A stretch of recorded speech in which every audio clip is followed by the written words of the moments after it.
What's up, movie lovers? Welcome to episode number 27. Oh, whoa. Let me do this again. There we go. I forgot to switch over the video. Welcome to episode 27 of Ready Play Movies, your weekly source for everything that's new and exciting in the world of entertainment. Every Tuesday at 6 a.m. Pacific or 9 a.m. Eastern Time, we discuss the top news of the week, notable releases, what we're watching, big topics of the industry, and the movies we love. If you want to write anything to be read on the show, send us an email to readyplaymovies@gmail.com or hit us up at readyplaymovies on Twitter.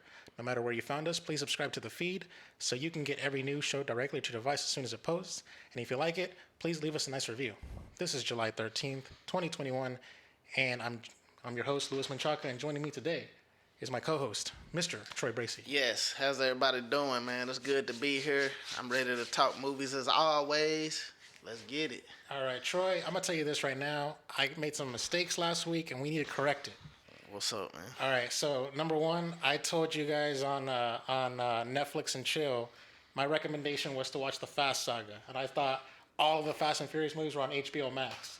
I was wrong. Only the first two movies, Fast 1 and Too Fast, Too Furious. How you get that mixed up? How you get 9 movies mixed up with 2? Like, God damn. It's because I was on HBO and I saw those old 2 movies, and I naturally assumed, they all went, of them must be on yeah, there. Yeah. And so, and not to mention, but to be fair, during our Netflix and Chill segment, we were exclusively talking about just the first 2 movies. Yeah. You were talking about Too Fast, Too Furious, and I was talking about the first half of Fast and Furious. Yeah. And so we were like, go watch it. So our recommendation still holds up. Yeah. Go watch those 2 movies. But you just ain't finna see 4 and all this other shit. Fast 5. Yeah. Just stop at 2. Stop at 2. Yeah. Damn, that's crazy. So my bad. I should have actually searched them all up instead of just assuming. Which is I guess. I mean, but they should have put it on there with their stingy ass. Just put all of them. You put first two on there. Why you gonna stop at 2? You know what I'm saying? At least stop at 5. You know what I'm saying? Sure, yeah. At least Fast 5, which was like the pinnacle. Yeah. Fast and when Furious. it hit the height, you know what I'm saying? So there's that. Some good news before I go into my next correction is good news is I got 0 copyright claims on last week's show. That's what we had to do. We got to cut all those damn trailers and we got to do all this just to not get our copyright claim. That's a damn shame. Which I didn't even I forgot to post. I ended up posting it like really like close to midnight when I remembered to hit publish because I didn't hit publish. Hey, you came in clutch though, right before that midnight. Yeah. So we still made it on Tuesday. We got some views on there too, so that's cool. And then the last thing, which is a correction from the Ready Press Play host Daniel Lima. He listens to the show every week as well. Because he's part of the podcast. What up, Daniel? And I just wanted to read a message that he sent to me on a text message, and he says to me, in regards to the last episode of Ready Play Movies, in the show Too Hot to Handle, the challenge is to not have sex.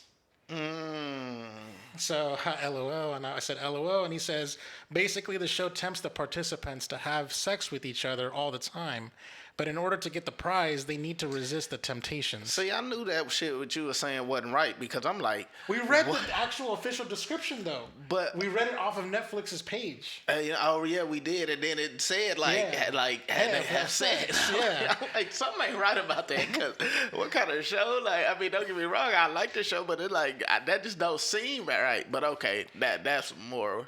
I watched season 1. It was trash, but it was fun.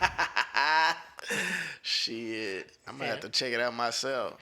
And speaking of which, I got a special message for you, Dan, since I know you're listening to this show as well. Too Hot to Handle. Oh, wait, but actually, you know what? I'm going to tell you this right now. Dan, he's from Brazil. Like, he's got, he's Brazilian. Yeah. So this is just for you. Next week on Netflix on July 21st, Too Hot to Handle Brazil premieres. Really? It's Brazil? It's going to be in Brazil? What a coincidence. Shit. Damn, you might want to check that out. There you go. Too Hot to Handle Brazil. Just for you, Dan. It's like... man, that's crazy. It's like they knew, man. Yeah, that's crazy. All right. We'll go ahead and hit up some impressions. And I'm going to tell you this right now. I have 5 bullet points here on impressions. I actually watched 6 different things. and I'm gonna leave the 6th one for next Netflix and chill because that's gonna be my recommendation for the week. So we'll first get through these first 5 impressions, and leading off the pack is the biggest release of the week. Pick of the week was Black Widow. Black Widow. Yep. Troy, tell me you watched the movie. Absolutely. Oh, you know, shit. Come on, man. Stop playing. We didn't with even me, bring man. it up. We didn't talk about it. But so I just Yeah, wanted to quit say, playing, man. You know I ain't gonna miss the big ones. You know what I'm saying? I'm not gonna miss the big ones. Yeah, right. I ain't gonna miss no. I'm not gonna miss the big ones. You know, ain't the big superhero movies, the big comic book movies. I'm gonna be there opening weekend for sure. all right. So I'm gonna tell you this right now. I did not have the best viewing experience of the movie. Ah, did you go to the theater? No, I watched it at home. Come on, bro. You can't watch spectacles at the house. Like, it's certain movies I understand you watching, like The Conjuring, but you can't watch a Marvel movie at the crib, bro. So that's what you get. That's what you get for having a bad experience. That's what you get. What happened though? I invited the whole family over, and one of my nephews, there's like a baby who's like literally just starting to crawl, and the other one's a 3-year-old, and basically they were very loud, and I couldn't hear the movie all the way. Oh, dang, man.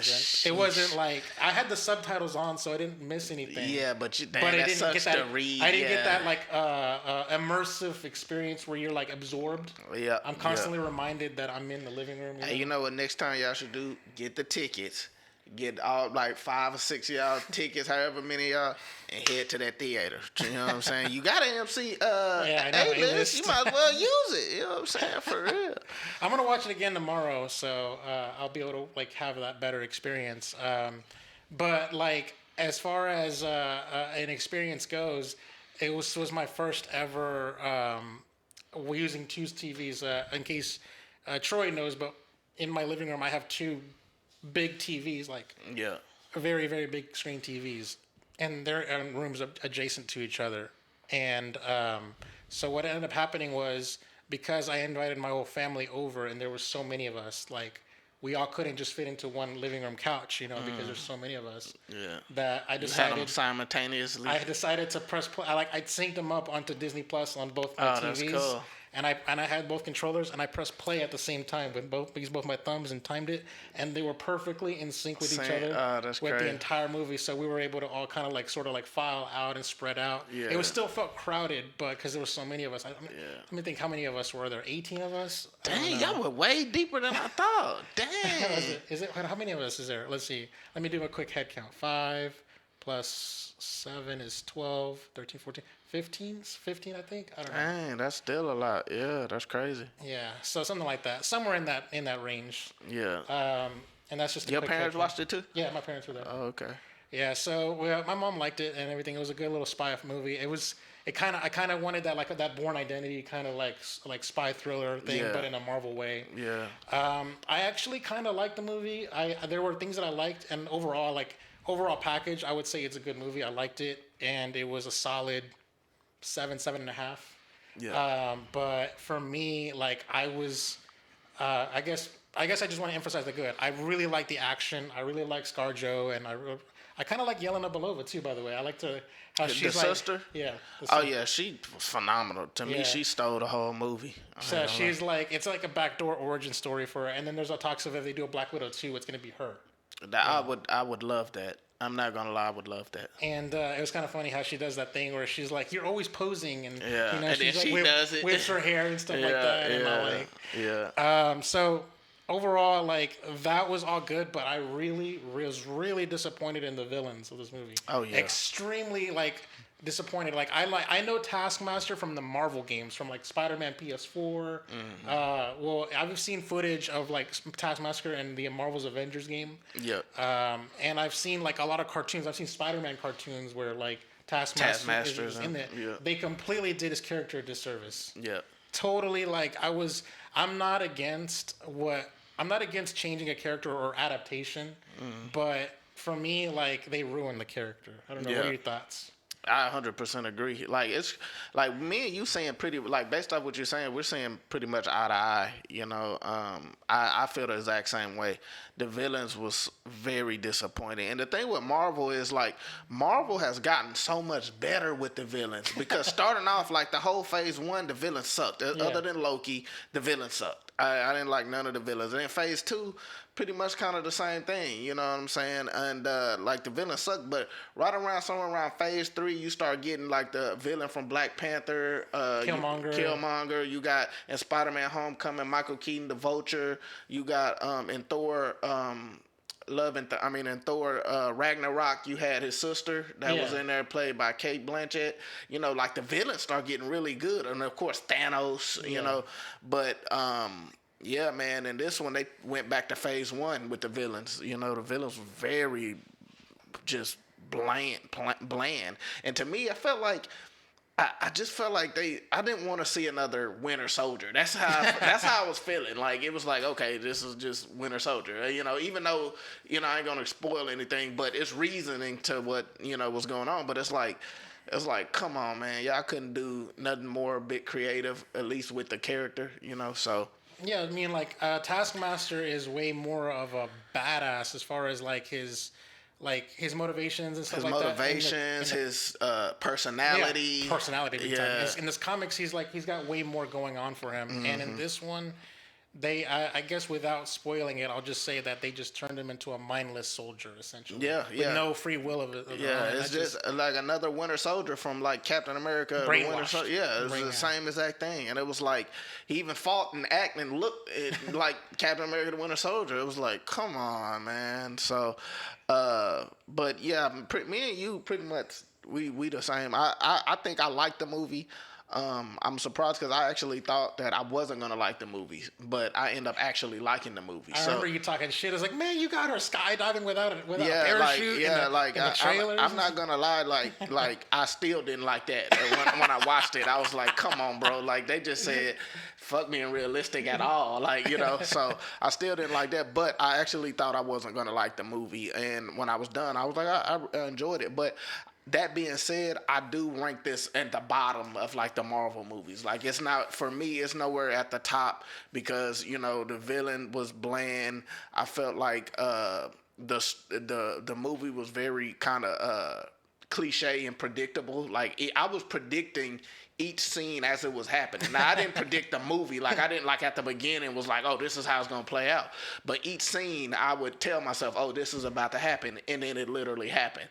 So it was kind of like cliche and predictable or whatever. But again, like Black Widow's just fantastic, just a great character, and Scarlett Johansson she's mastered that character at this point. Like, and then the girl, the sister, like her sister, I liked her just as much as Black Widow. Like, she just has so much charisma. And that actress, what's the actress name that plays her sister? I can't think of her name, but she's good she's good in literally every single thing she's in.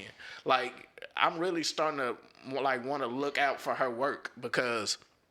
Like, she's always Florence good. Pugh. Yeah, Florence Pugh. Like, she's good in literally everything I see. You know what I'm saying? And when from the trailers, I was like, oh, I'm not going to like this character. She's going to be like, they're going to be just trying too hard to make her be a sister, blah, blah, blah. But it works for me. So, yeah, I got it as rank low. It's a good movie. It's a solid movie. I don't know. Maybe I think I don't know. I can't think of a list off the top of my head, but if I were imagining a list, I would imagine it would be somewhere in the lower middle of the pack. Yeah, that's where I have it. That's what I mean. Like, I don't necessarily have it like the bottom. Iron Man 2. Like, I don't have it as like Dark World or Iron Man 2 or nothing like that. But somewhere in like Thor 1, Captain America 1. Right, yeah, right around there, exactly. You know, and the thing is, Marvel has done so many movies that's still kind of the bottom compared to like if you think about it. You know what I mean? So, but again, man, the action is just fantastic. You know, the action is one thing that was done very well, and I think people will like the movie. I think if you're a Marvel fan, this does what it's supposed to do. I think the dynamics between all the characters and her family that we never heard about is actually really good. I really liked Damn, what was that? Red, was it? The dad. The dad. I can't remember his name. Yeah, I forgot his name too. Fuck. Red Guardian. Yeah, oh yeah, Red Guardian. I really liked. He stole every scene. Like he was hilarious, and I really did appreciate what the energy and the dynamic they brought to the table, especially when we're at the dinner table, all like sort of having their first dinner. It was written well because for me, I call bullshit on this whole movie from the jump. Cause I'm like, oh, so she just have a family now that we didn't know about from all these movies. She just literally had a family. Like, and the Avengers didn't even know about her. Yeah, family. the Avengers didn't know about her. It's like they never and then what makes it worse is like they know of each other, but they just like, yeah, we don't have nothing to do with each other. It was so weird. But when you watch the movie, I think it's written in a way where it's kind of like justified. You kind of like, oh, okay, I could buy it a little bit, you know what I mean? Yeah, and super secret spy shit. Yeah. So I kind of wish that it was more of a spy movie. Like I wanted it didn't quite feel like, it just felt like an action adventure movie. I wish it was more like the spy elements was there. Like I wish it was kind of like some, James Bond or Jason Bourne type shit. It had elements in it, like little peaks of it, but it didn't feel like a spy movie. Yeah. Like when I always wanted like something from her past, and it's like this spy thriller. That's what I was kind of always pictured a Black Widow movie like, and this was just a typical like action movie. But again, but whatever. But it still was fun though. All right, we're gonna go into one slight spoiler, and it's not even like a spoiler in the plot element sense, but. I just want one last thing before we move on, and I wanted to ask you, what are your thoughts on what they did with Taskmaster in this one particular element? Since we can't really like go into spoilers, I want to ask you about the comic book Taskmaster. He has photographic memory where he can like see somebody do a move and he can mimic it perfectly. Yeah. He can see someone's fighting style one time and he's master of that fighting style. In the Marvel movie, they have it so Taskmaster has a chip in the back of their neck and like a video visor helmet thing that like records it and feeds them real time data, right? So basically they're doing the same ability as far as mimicking a fighting style, but they're doing it in two different ways. One is innate ability, or two is in computer chip and augmentation. Yeah. So that's end of spoiler in case you guys that's what I wanted to bring up is what are your thoughts on that particular element? Were you a fan of? Were you like thumbs down? I'm cool with that because and I'm gonna tell you why. I'm negative with that, but go ahead. The reason why I'm cool with that is because for me, movies has always done that. A lot of the Marvel movies, they alter things, they slightly change it, but to me, as long as you keep the essence of what the abilities or what the character is or whatever, I don't mind you somewhat changing it. You see what I'm saying? So technically, the character still has the ability. You see what I'm saying? So like they changed how he has the ability, but technically he still has the ability. So in movies and certain things, it's always gonna be certain things that are slightly like the Joker having face makeup instead of his like in the comic books and the cartoon. Chemical, it was a chemical thing. So but at the end of the day, he still has a white face. You see what I'm saying? So movies sometimes do that. It was other things about the character that I didn't like because I felt like they didn't capture the essence of who the character is. They just was like, all right, this is what we need the character to be, and this is what it's gonna be. I had a problem with that stuff. But as for like the slight change in his ability or how he gets the ability, I was like, I could live with that. Yeah, I mean, for me, like I can see why they would want to do it because they want it to be quote unquote more realistic as far as like right. But I also don't think it's almost like not to cut you off, but it's almost like when Marvel at first was like magic is science. Yeah, and I was like, I call bullshit on that. You know what I'm saying? But again, I was like, well, this the movies, they're gonna slightly change stuff, and then eventually that ain't the case when Doctor Strange came and it was like real magic. Yeah. So, but yeah, similar things to that. Yeah, but to continue what I was saying is like in my head, like I don't even think that comic book ability of just having that photographic memory or whatever isn't really it's not unrealistic in and of itself. So I don't think you needed to change it. Right.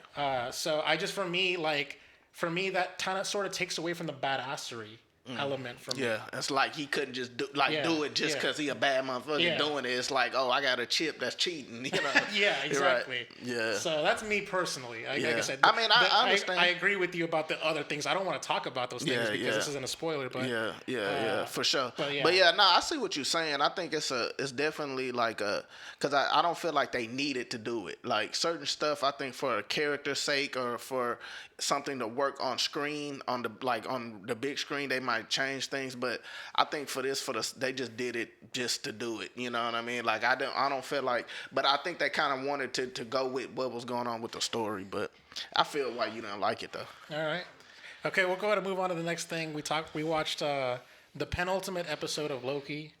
We are literally like a day and a half away from the final episode, the finale, and people are betting big on who this villain is, and I just really to me, I think it's pretty obvious. I mean, people there's like three things. There's like it's another Loki, it's Kang the Conqueror, or Kang, or I forgot the third guess, but basically people are guessing. I mean, I think them the main two. I think for me, I thought it was gonna be an alternate Loki. But after the last episode where they already had all them alternate Lokis, I don't think they'll just have another Loki unless it's one of the Lokis that was in that. And it's like, because I have a little theory that it could possibly be the Loki, the Loki with the original costume, the old Loki, you know, that saved him at the end. It's a possibility it's him, and it's all part of his plan because he, you know, he came and acted like he was helped him out, and then he might be all part of his plan. Who knows? But I mean, with all the Easter eggs, it's like, man, how can it not be Kang the Conqueror? You know what I'm saying? Like, to me, it's just like so many things pointing to it. At this point, it's even worse than WandaVision because, like, WandaVision, they gave you, like, little clues and stuff that it could, like, in WandaVision, they gave you stuff to speculate that it could be Mephisto. Yeah. But with this, they're giving you direct links to the character. Like, you know what I'm saying? So, like, the girl, like, the lady that's the head of the whole, what's the shit called that they, Ravonna Renslayer? Yeah. She's a character from the comics that was involved with Kang the Conqueror. And so it's just so many different other Easter eggs where it's like, if it's not Kang the Conqueror, it's going to annoy me a little bit because it's like, if it's not going to be Kang the Conqueror, why put direct links to the character? Like, why have people, like, literally, it's kind of the problem I have with WandaVision, but this will be on another level because, like, the problem I have with WandaVision, it was like, I don't mind, the speculation aspect of it, but like to me it was kind of like they were falsely steering people a direction for no reason, just for like so people could talk. But yeah, I think it's probably gonna be Kang the Conqueror. Okay. All right, that's fair. I think it's a good chance. We saw Kang on the Avengers Tower. And even like early on, one of the robots that got their head cut off, it kind of reminded me of the character. It looked kind of like the character. I was like, So. Oh yeah, the one in the middle. The one in the middle. Yeah. I just want to give two quick shout outs to the Easter eggs. Number one, the Thanos copter. That shit was the best Easter egg. I was like, what the fuck? Like, I thought I was tripping, bro. Like, when I seen that, I was like, that wasn't a Thanos copter. I didn't even go back and rewind it. And then, like, when I watched it the second time, I was like, oh, no, that's definitely the Thanos copter. That's crazy. That's so retarded. That's fucking crazy, bro. Like, the Thanos copter. And then I saw, like, the YouTube video breaking it down, and it's him and Thanos and the Thanos copter doing a little, like, stick shift, like, turn. Oh, for real? Like, it's an actual image of him and Thanos in the fucking... he's like squeezed into that little because he's so big. I mean, it's so like this. I think little like Easter eggs like this is the best shit to do because I ain't gonna lie. Like some of the shit in the comics are super corny. So like you can't have Thanos with like literally with a copter like that. Or should be so stupid. But it's fun for them to do it in ways like this where it's like an Easter egg. So we don't gotta see the corny shit. But for those who love it, like look, it's the Thanos. Yeah, Thanos copter, and then also Throg. Throg, yeah. And I think it looked like he was going for Mjolnir. I was like, he's trying to get the hammer's just out of reach. Yeah, that shit was cool. And he's stuck in there, and he's like, oh, damn it. That's so fucked up. Yeah. So there's that. So shout out to those Easter eggs, and also. I just want to give a shout out to that scene where all the Lokis were constantly backstabbing each other. Yeah, that was like one of the best scenes ever because it's kind of very who the character is. It's that true essence of the character, and it's interesting that all these parallel dimension or versions of each other are that core essence of just constantly undermining each other, constantly backstabbing each other. Very like it's almost kind of interesting that in the sense where Loki, like the Loki that we're following, his character's going through a growth where he's trying to not be that person, and it's like hitting him in the face, showing him like his personality. Yeah, I mean, like, I'm not gonna lie, this was the first episode where I was officially disappointed. Really? Yeah, not because I hated the episode, but for me, like, this is that last episode and the next episode are the last two episodes, and I felt like the story needed to move along, and this episode, even more than episode 3, just felt like filler, right? Because because if you really think about it, the whole Loki thing, that was just a real waste of time in terms of the essence of the story. Like, I enjoyed it. It was fun in terms of seeing it. Like, seeing all that stuff happen, it was fun. But in terms of moving the story along, I'm like it's almost like they're wasting screen time. They stretched it was just to stretch the screen time, and it was like if that wouldn't have happened, if those Lokis didn't do all that stuff, like, we would already know who's the villain. We would already be in the castle or wherever they are going. Like, but they used that just to stretch it, and then that makes me think back, like, I feel like this whole show is basically like the length of a movie, but they'll use shit to stretch it out. And that make it just feel like filler stuff. And I was hoping the last two episodes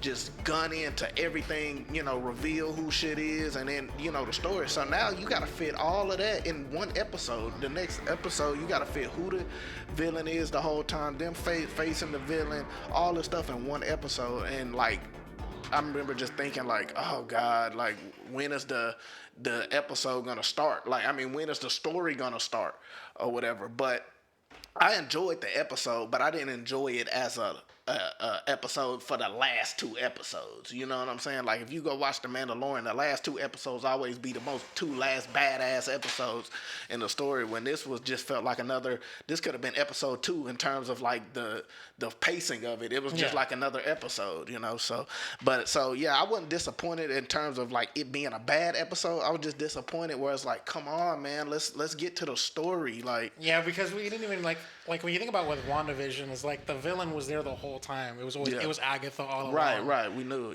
And it's interesting that you're sort of setting up this series where the villain isn't gonna, if it's King, let's say, the villain doesn't show up until the very last episode.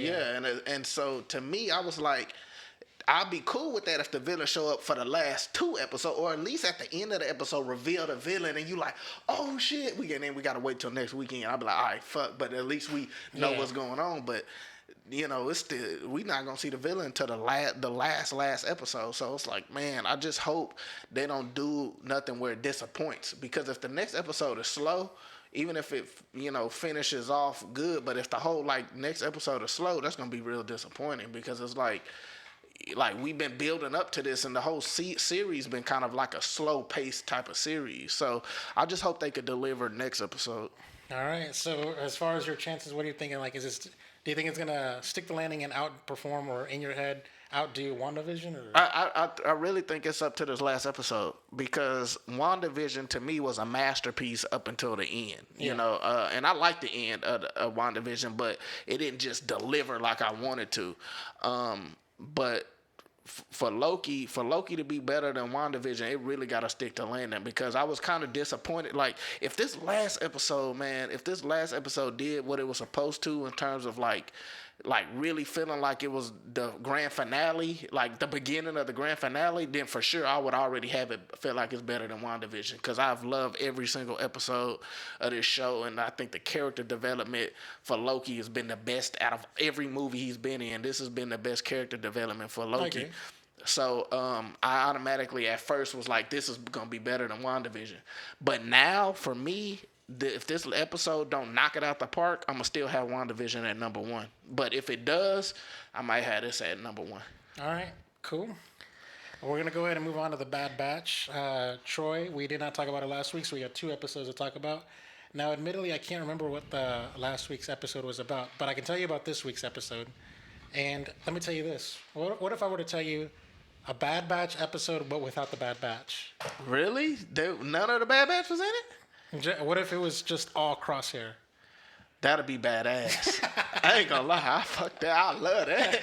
That Crosshair is like the bad. It's crazy because Crosshair is the baddest Bad Batch, and he ain't even in the Bad Batch no more. Yeah, Like, yeah. So technically, it's the Bad Batch because it's Crosshair. Just Crosshair, yeah. But actually, I take that back. I'm sort of lying to you because the Bad Batch only shows up in one scene, and that's halfway through the thing. but that's pretty much not the Bad Batch. Yeah. So it's an entire episode following a completely brand new character that we've never heard about before, and I had to go back and watch a YouTube video breaking it down. And apparently, this character was later is in Rebels, so it's like an origin story for a Rebels character. But is it a spoiler to reveal who it is? Nah. Well, I don't know. I can't give you context because I never watched Rebels. So it was the character was in Rebels, Yes. and what else? Also, the characters' parents were in like the movies, but they were background characters. So like they were in episode 2 in like the Senate chambers, and there I saw a screenshot of them.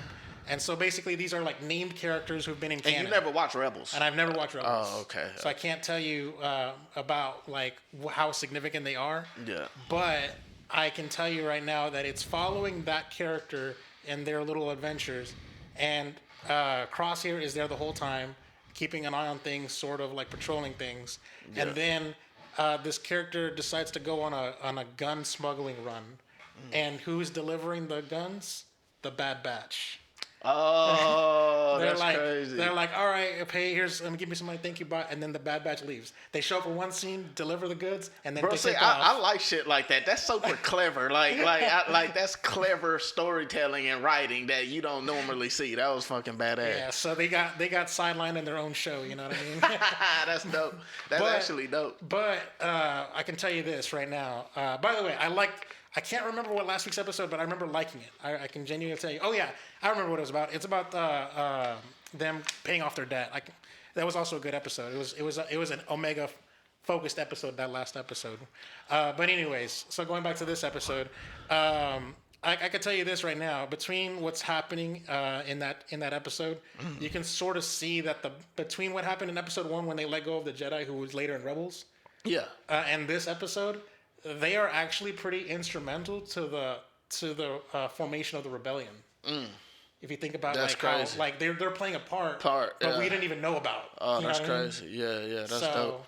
I just want to give a shout out to the fact that they're the storytelling that's going on between like the unrest and the general galactic people. You can see a lot of like ground level discontent going on with the people. Okay, yeah, that's and dope. so I can tell you right now, man, the Star Wars is like the world is filling out really good in this. That's cool. And also, by the way, this episode leaves out in a cliffhanger that feels like it's a two-parter, and I know that one of the characters dies because I found out in a YouTube video. I was like, oh, this character would go on to die, and I'm like, maybe they're going to tell you the story about how they die. You know? Damn, that's crazy. That's dope. What episode is it on? I think it's episode 11, if I'm not mistaken. Episode 11. Oh, okay. So, yeah, Bad Batch, man. Also, sticking to Disney Plus, man. All these bitches are on Disney Plus. I watched the Simpsons shorts. The Bart and the Loki. Yeah, that's crazy. That was so cool how they did that crossover. So yeah, it's like a 6-minute short, and there's like. It's like a 3-minute short, and then like 3 minutes of post-credit scenes. It just starts having post-credit scenes, and then like literally they kept cutting and stuff. Like you had to watch the whole goddamn credits and stuff. That's like that. funny. And then so like the show's about like Odin just says like, Loki, you suck, and I'm banishing you to Earth. I was like, oh, okay, where are you gonna send me to? Perez, like blah blah blah. Like he starts name dropping some cool like badass places to like spend a vacation at. And he's like, Odin's like, no, Springfield. And then he's like, no. And then he gets like yeeted off to Springfield and shows up on Bart's backyard. Yeah, that's funny. And so, yeah, it's like Bart Simpson and Loki are just sort of being like little mischievous troublemakers. And then fucking Loki uses his magic on Lisa and sends her to Asgard. She finds Thor's hammer, lifts it, and becomes Thor. Damn. And, She's the perfect being. Then lift that hammer shit. So she became Thor, and then she assembles her own Avengers, and all these Simpson characters started forming the Avengers and stuff like that. Well, I know Disney like happy they got fun. They like, let's use this Fox deal shit and start combining shit. Like, they didn't wait long at all to start doing crossovers and shit. So yeah, it's hilarious. I think it's worth a watch, especially with only 6 minutes. I mean, it's like really, it's whatever. It's like you could I watched YouTube videos longer than that. Longer than that, yeah. And then also I went ahead and watched The Force Awakens from its nap, and it's basically another Simpsons short where like Maggie Simpson is like in a daycare center, and then it's all these Star Wars characters are showing up like R2-D2 and BB-8 and all that stuff, and then like Maggie gets into like a lightsaber duel with one of the other babies and stuff like that, and it's crazy. That's kind of like the shorts that I'm used to, because I have seen Simpsons shorts before, but they've always been like silent, no dialogue shorts, they're usually like starring Maggie. Yeah. And so I just wanted to say check them out on Disney Plus. They're there. The Force Awakens from its nap is only 3 minutes long, so there's that. And then finally, I watched Manifest. You know that show that's been popping on the Netflix charts? Yeah. Literally, like that's the first episode is where like they take off in like 2013. Yeah. They take off in 2013. They get some turbulence, and I guess they went through a wormhole or something because they didn't really explain it. But there was some turbulence, and next thing you know, the turbulence is just gone. Like it's sunny skies now. Yeah. And then they like okay whatever, and they land on the tarmac, and then the FBI is like, get redirected here, land over here, and all that shit. I'm like, what the fuck is going on? Yeah. And they're like, it's been 5.5 years, and I'm like, it's 2018 now, and a lot of people who were like, moved on with their lives and stuff. They were presumed dead. Yeah. One of the characters on the plane was gonna say yes because she had an engagement ring and she was about to. And then it turns out she gets back, and this is a slight spoiler, but she gets back from the tarmac or whatever, and finds her fiance with another woman who was her best friend. Damn, I was like, that's cool. God damn, you can't trust nobody. What? She was like you don't understand. I didn't look at another woman for 3 years. I thought you were dead, and then she was there, and all this other shit. And then there's like this whole like drama going on where it's like, and I'm eating it up by the way. There's a whole drama going up and how her best friend is like, I always felt like I was never good enough. I always felt like I was an imposter and all that shit. And I'm like, shut the fuck up. Oh man, that's funny. That's crazy, man. Sheesh. Yeah. So like, what genre would you put this? Like, is it supposed to be more of a comedy? No, it's a sci-fi. It's a sci-fi. It's a sci-fi thing. They all can make different. They all have visions of the future. It kind of reminds me of Lost. I like Lost. Yeah. Okay. So, but it's like Lost, but with like soap opera melodrama going on. Okay, that's cool. Like there's a lot of that. They add that little seasoning. That's dope. So I watched the first season and a half, and I'm on season 2. There's this huge like big ass cliffhanger midway through, and then after I finished watching season 2, all of season 3 is on Hulu. So I'll be able to. Yeah, you good. I'll be able to binge watch the whole thing. And so I just want to say shout out to Manifest. It's such a good show. I can see why it's holding strong. It's still at the top of the Netflix charts, by the way. Yeah. So it's been constantly on the streaming charts. And hopefully we can see Netflix or some other studio pick up season 4 because for whatever reason CBS decided to cancel Manifest after season 3. Okay, yeah. So yeah. And I just gotta say, like, any the listeners out there, feel free to send us some mail, man, some listener mail. We'll be happy to respond and talk to y'all about that. So if y'all have anything y'all want to send us, go ahead and send it to us. Just like the way I read Dan's message to you. Yeah, for sure. All right, we'll go ahead and hit up the news. Whoa. There we go. We interrupt this program to bring you a special report. So can't find the news button for some reason, but whatever. Anyways, so for this week on the news, it's all Marvel. 100%. Every news story in the top news section is Marvel related. Man, that's crazy. That's I'm probably gonna name this show All About Marvel or something like that or whatever. All right. So for the first news story up on the dock here comes from actually pretty much everything comes from Variety unless I say otherwise. Variety reports box office report. Marvel's Black Widow debuts with a dazzling $80 million in theaters and $60 million on Disney Plus. Damn. Fuck, that hoe's a straight up hit. Yeah. 60 million on Disney Plus Alone. That right there is more impressive than the 80 million In debut in theaters. God damn. You know why this 60 million is more impressive? Is because Disney doesn't have to share that money with like nobody. with That's nobody. theirs. It's Yeah. theirs. Yeah, that's crazy. So and they did the math and the calculations, and it's like 2 million people watched it on Disney Plus. But if that same 2 million people bought it on theaters it would be like added like $14 million to their gross, and it wouldn't have made as much money as far as the bottom line goes. That's crazy. So they were saying, let me just go ahead and get into the story here. Disney and Marvel's superhero adventure, Black Widow, captured a massive $80 million in its first weekend, crushing the benchmark for the biggest box office debut since the pandemic.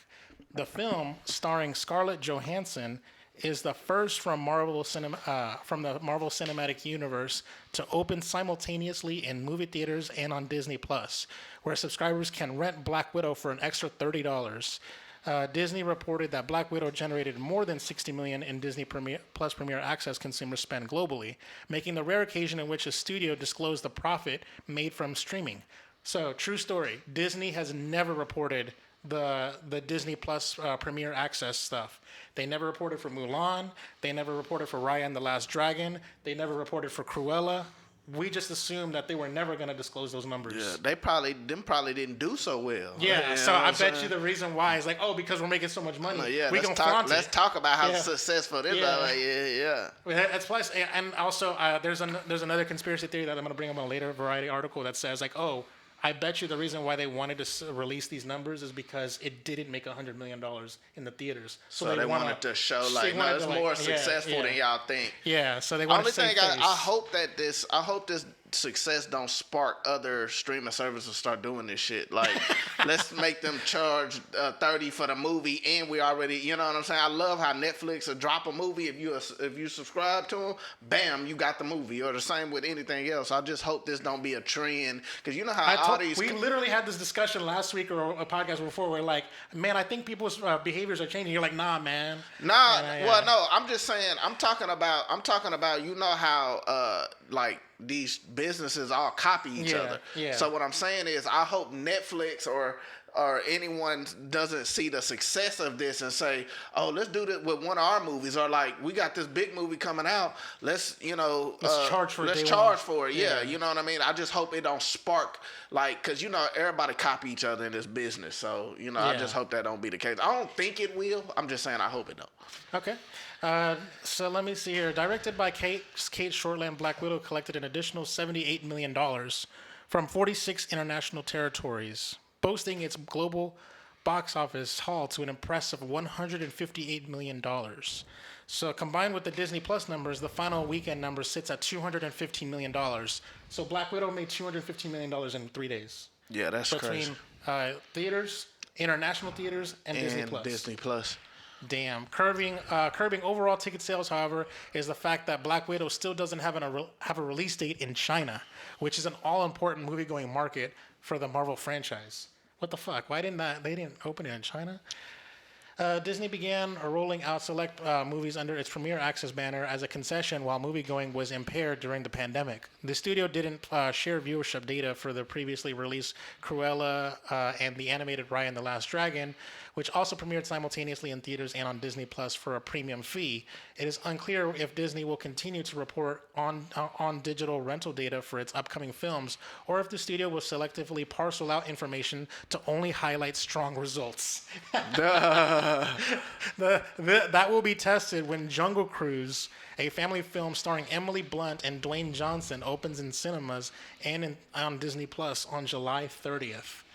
Black Widow was originally slated to premiere in 2020, but it was delayed several times due to the pandemic.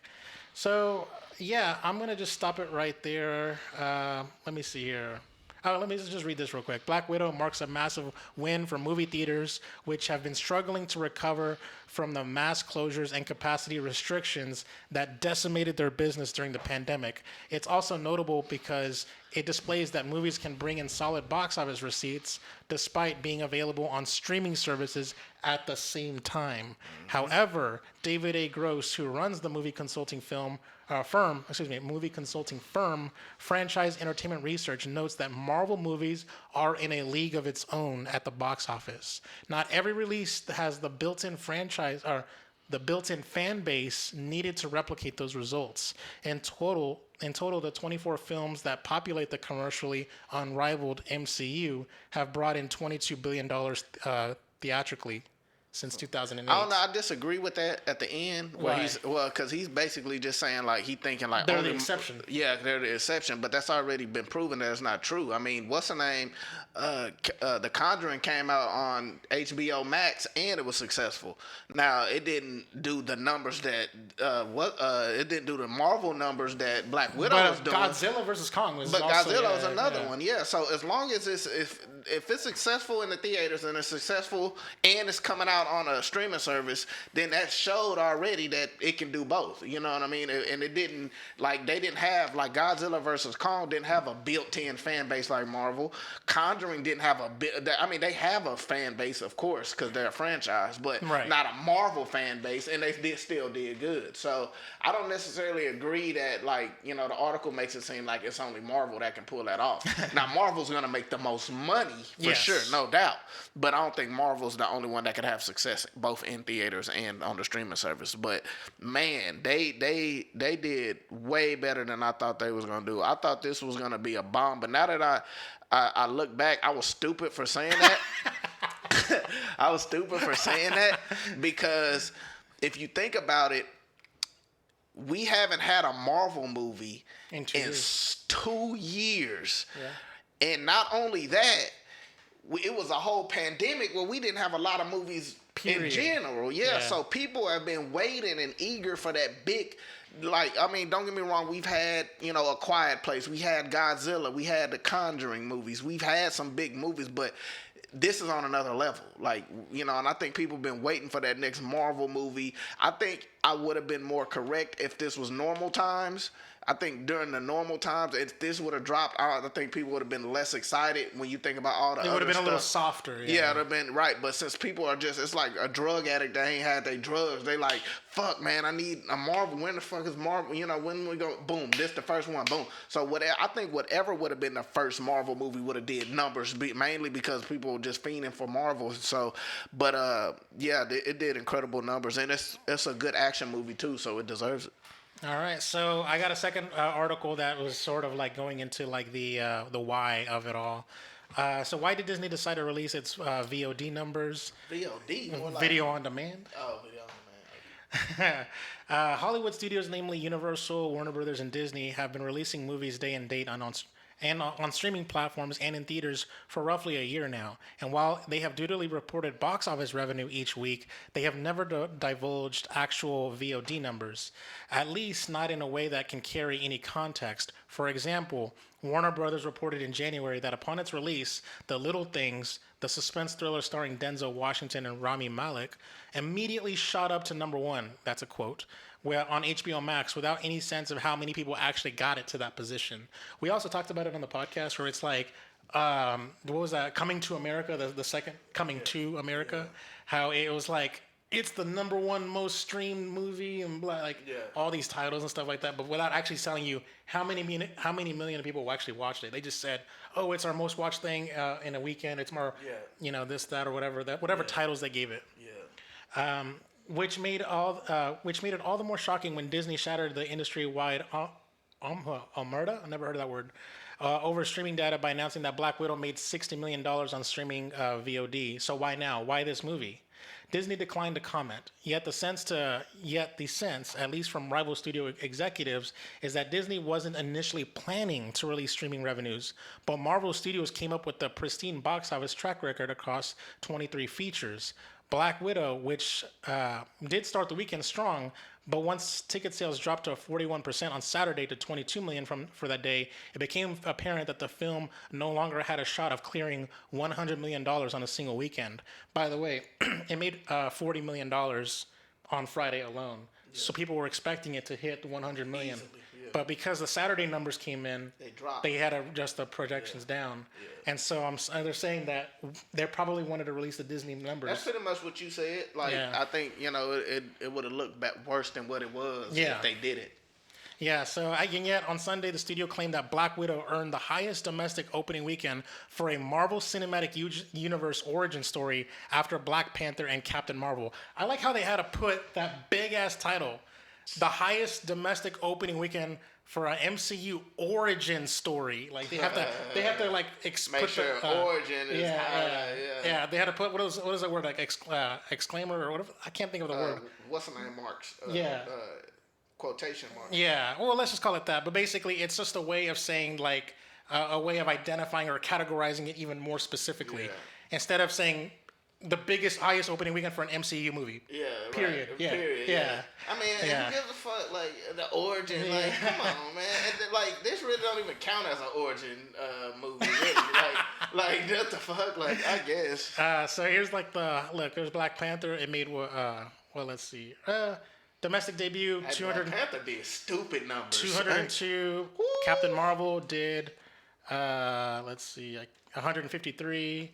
Spider-Man: Homecoming, 117. Black Panther ranked number 1, right? Yeah. Well, it's saying that because if you do if you do Black Widow, because if you do the international plus the Disney Plus, it made more than Black Panther. Yeah, but that's cheating though. They're trying to because for me, Black Panther it got asses in seats. Like it made that money from asses in seats. You know what I'm saying? Like yeah. So on the box office alone, that's simply not true. Spider-Man: Homecoming, 117 So million. I have a question.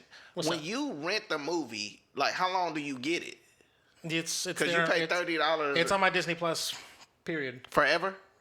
Well, for 90 days technically, because after 90 days, Black Widow will show up on Disney Plus for everyone who has Disney Plus. Okay. Like period. So you pretty much. You're gonna have it. So you're really just paying to get it early. Yeah. If you don't go to the theater. If you don't go to the theaters, yeah. So like it's gonna be on Disney Plus. That's a ripoff. God damn. Because look, you paying $30. Yeah. And then it's gonna you paying $30. Or you can see it in theaters for like $8. $10. $8, $9, $10. Yeah. And then eventually everybody gonna get it on Disney Plus anyway. Yes. So you might as well pay the $8 or $9, $10, $11, $12 to see it the one time and then just wait for it to go on Disney Plus if you want to see it over and over again. Instead of paying the $30 for a month. I literally had 15 people over to my house to watch it though. Okay, so yeah, you could bring that makes sense. Boom. Yeah, it's like if we all go to the theaters together as one big giant group, we'll have to pay. Everyone's paying per head for $10. Okay. And so with big families like that, it's you can have everybody. Yeah. Okay, that makes sense. Yeah, so that's kind of how I figured it. And besides that, makes sense. So I have it on my Disney Plus account for all 90 days. I can watch it as many times as I want, and then invite whoever you want. Yeah, or whatever. So that makes sense. Yeah, so that's why I'm going to watch it again because one of my nieces, who was not part of that big watch party, she was left out, and so I'm going to watch it with her tomorrow. Okay. So, see, it's just worth it. Yeah, it makes it worth it, yeah. Yeah, so, but anyways, just going back to the article here, Disney, however, declined to disclose how much of that $60 million came from domestic subscribers. So if we're taking Disney's claim about Black Widow at face value, we all know that it's certain somewhere of north of 37 million from domestic premium access. Well, I can't make sense of all this stuff, but let me just tell you right now, really quick. They go into the numbers and break it down, and they tell you how many million people watched it in this article, like in theaters. And so they said, well, here's the average for like ticket prices. And they said there's 2 million people watching it on Disney Plus, and about 8.4 million tickets sold in to theaters. And so they're talking about all these grosses and sort of breaking it down. And then they even give us a little a box office charge for the pandemic era. And you can see right here that Black Widow is the highest opening for the pandemic era, 80 million, followed by F9 at 70 million, and then A Quiet Place Part 2 at 47 million. But look at that, Godzilla vs. Kong, look, 31 million. So check this out. As the pandemic is like leaving from March to May to June. Going up, yeah. Because Godzilla when that was the first to first one kicking down the door. So of course that's gonna make. Because I remember Godzilla looking at that now, 31 million. That looks weak. Small. That looks weak. But at the time, everybody was like, "Damn, Godzilla made it." Yeah. So you gotta understand that's in a different category, kinda. But yeah, it's getting better. And I mean, soon, like with movies that are still coming out, shit, it wouldn't surprise me if Suicide Squad do $100 million. Not because more people anticipate it, but because it's more out of the pandemic. Every month is leaving the pandemic behind. Yeah. So I'm a little disappointed in the sense that I was in my head. I don't know if I said it verbally on the podcast or if I said it, to someone, but I remember thinking that Black Widow was going to be the first $100 million opener in the post-pandemic era. I was close. I mean, it's $80 million.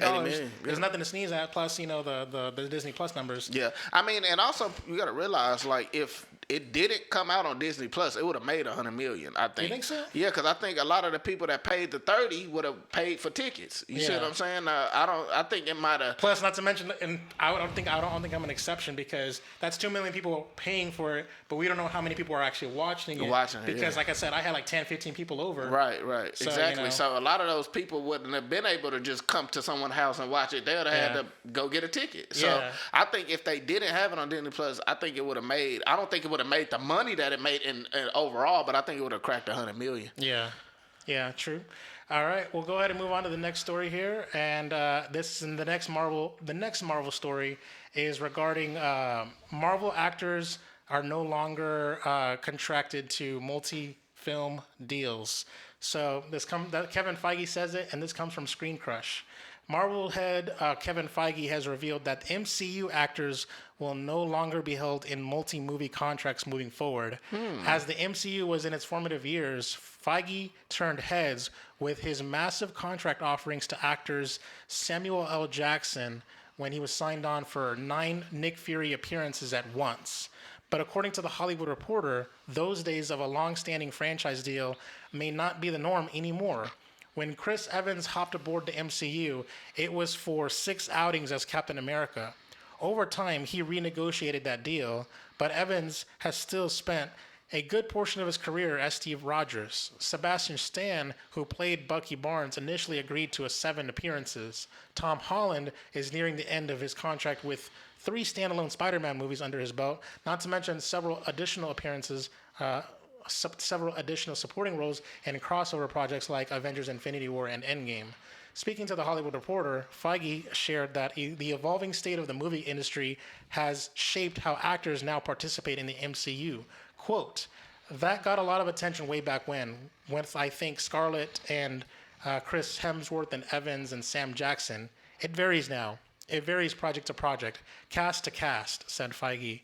Really, what we want are people that come in, are excited to be in the universe, are excited at the opportunity to do more things, as opposed to being locked into contractual obligations. Going off of Feige's statement, it sounded like high-profile actors are much more willing to dip their toes into the MCU if there's no mandatory commitment to 6 or 7 movies. And with so many spin-offs, limited series, and sequels rounding out Phase 4 lineups, it seems more feasible to have a rotating set of characters who can enter and exit the franchise on a project-by-project basis. I think we'll stop there. Fuck this news, man. I'm feeling negative on this news. What's your reaction? Well, I'm more curious than negative. Like, I don't understand, how do you plan if you can't have the actors locked in? Like, how do you, if you plan, we're going to do a trilogy, we'll just say with Shang-Chi, we're going to do a Shang-Chi trilogy, and then he's going to show up in Avengers. If you're not going to lock him down for those movies, then how can you go through with your plan? You know what I mean? Like, people aren't going to just say, oh, I'm happy to be a Marvel. I'll come and do many as they want to. And even if they think they are, like, a lot of times actors get burnt out by these roles. Even though we love them, the actors are like, oh, I gotta Chris come Evans do it. even said it too. Yeah, I gotta come. I want to retire it. from acting. Yeah, like it like for them it gets bored. You know what I mean? So it's weird how, like, they're willing to do this. I wonder if they have a whole new different kind of plan for the other phases. Like, I don't know if the other phases are gonna be more. It's probably gonna be a different structure than it was for. What if it's like a bunch of one shots? Blade is not gonna be a trilogy. It's just gonna be Blade. That's what I'm thinking. I'm thinking that they feel like the Marvel. The whole scope of Marvel as a whole is so big now and everybody love it that I think they're feeling like, look, we could just do a movie here, a movie there. But for me, just from my thought, that ain't gonna work like that, because people gonna want the sequel. Like, if just say Eternals is fantastic. Everybody loves it. It's like, it's doing great numbers or whatever. It's high anticipation for the second one. And then it's like, oh yeah, but we didn't lock 3 of the actors in, and so we can't do it. You know what I'm saying? It's just super weird news to me. It's super weird. Like, if this was a franchise like X-Men, back when the X-Men was with Fox, I could see that, because X-Men kind of did random shit. They didn't give a damn about their own continuity. You know what I'm saying? So like with them, it's okay, cool, but in a franchise that seems so planned out and be so many steps ahead, I just don't understand how you can not lock the actors in. Like, the actors are literally needed. Like, if you don't have the actors, then how you gonna do the movie unless you recast? And then you don't want to have a bunch of situations where we had to recast Ant-Man, we had to recast so-and-so, we had to like, it's gonna start making the world feel weird. You know what I mean? So that's one thing I loved about Marvel, is how they have all the actors to feel like they're the exact same characters, because they came back a million times for different movies. So I'm just more curious. It's more weird to me than anything. But the less Terrence Howard situations we have, the better. Right. That's and that's really one of the only ones. And Edward Norton. And Edward Norton. But like the Terrence Howard one, and the good thing about those is they caught them early. Yeah. Like with the first movies, boom, they changed it. It wasn't like after 4 movies we done got used to so and so, and now it's like out of nothing. It's just a new guy. It's like, what the fuck? But but those were the 2 rare incidents, and really the War Machine, when he a side character anyway, like really if you think about it, like he ain't like the Hulk, you know what I mean? Yeah. But yeah, so it's just, I'm just more curious than anything. Like, how are y'all gonna just have this next phase if y'all just gonna go off the trust of the actors saying, hey man, I love Marvel, so I'm gonna do as many as you want? That's not gonna happen. Yeah, like I think the way his quote was like, we want our actors to be excited to sign up for the next one. I'm like, shut the fuck up. Yeah, like cut that shit out. That's cap. Because that's cap. I mean, and here's what makes it cap, because I think all actors at first probably are excited. They get a chance to star in a big blockbuster movie and make millions of dollars, in a big franchise. But that's not the point here. The point is, 5 movies down the line, not the first movie. Every actor probably really is excited on the first movie, like, yeah. But when you have to come back for the 5th and 6th movie, I doubt actors aren't still going to be enthusiastic about coming back like they was for the first one. You know what I'm saying? So that's what this is about. It's not about the first movie when them getting introduced in the Marvel Universe. It's the last movie, So that's why I'm like, don't give me that bullshit. And then also there's that. And then number 2, like, the reason why I guess you're kind of sort of negative too, by the way, when you're talking about Curious. As you were talking it out, you were sort of coming negative on where I was thinking about it. The reason why I'm negative about it is because, like, I want these movies to be cross-pollinating. I want these actors to be cross-pollinating on the other projects and stuff like that. I like seeing like Wanda showing up on Doctor Hulk popping up in Thor. Yeah, exactly like that. It's like I want there to be just the possibility. I want the possibilities to be endless. Yeah. And I think whenever you have a situation where everyone is sort of like negotiating on a movie by movie basis. Yeah. We're gonna have a Robert Downey Jr. situation, because if you think about Robert Downey Jr., is like his contract was the first to finish, and he also had the smallest number of appearances negotiated. And this is pre like Disney, because they were owned by Paramount or whatever. At first, and so like Robert Downey Jr. was like milking Marvel Disney dry for money. Hell yeah, because of how he had the leverage. Yeah, and he was the most famous actor in the whole thing. So now you're gonna have a situations where everyone's going to demand a pay raise for every subsequent movie, and then every subsequent movie is going to be less likely to be greenlit because it's going to cost more to make. Yep. And that's the thing, like for instance, Robert Downey Jr., I think, to me, always was on his side. Iron Man 4 didn't happen because of Robert Downey Jr. His paycheck was probably too big Yeah, like but I was always on Robert Downey Jr.'s side when he was negotiating for more money because he became so popular with it. Like he made the character, and he became popular. So I felt like his money should go up for that, But that like But you Chris Evans got more popular, but he was getting paid the same. he was getting paid the same, yeah. Yeah. But my thing is this though.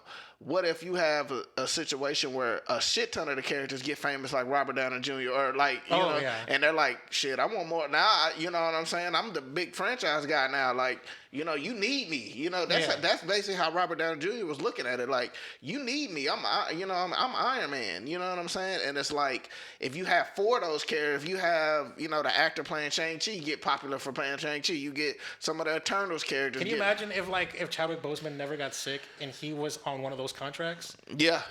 We're so fucked. Black Panther would be like, yeah, for sure, absolutely. It's one of them things where this blows my mind. This is shocking news to me.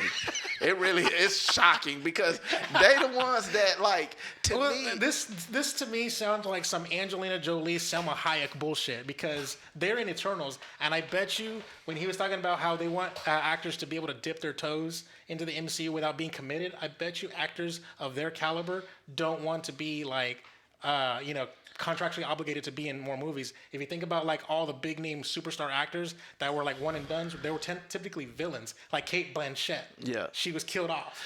See, I think that might be what he's talking about.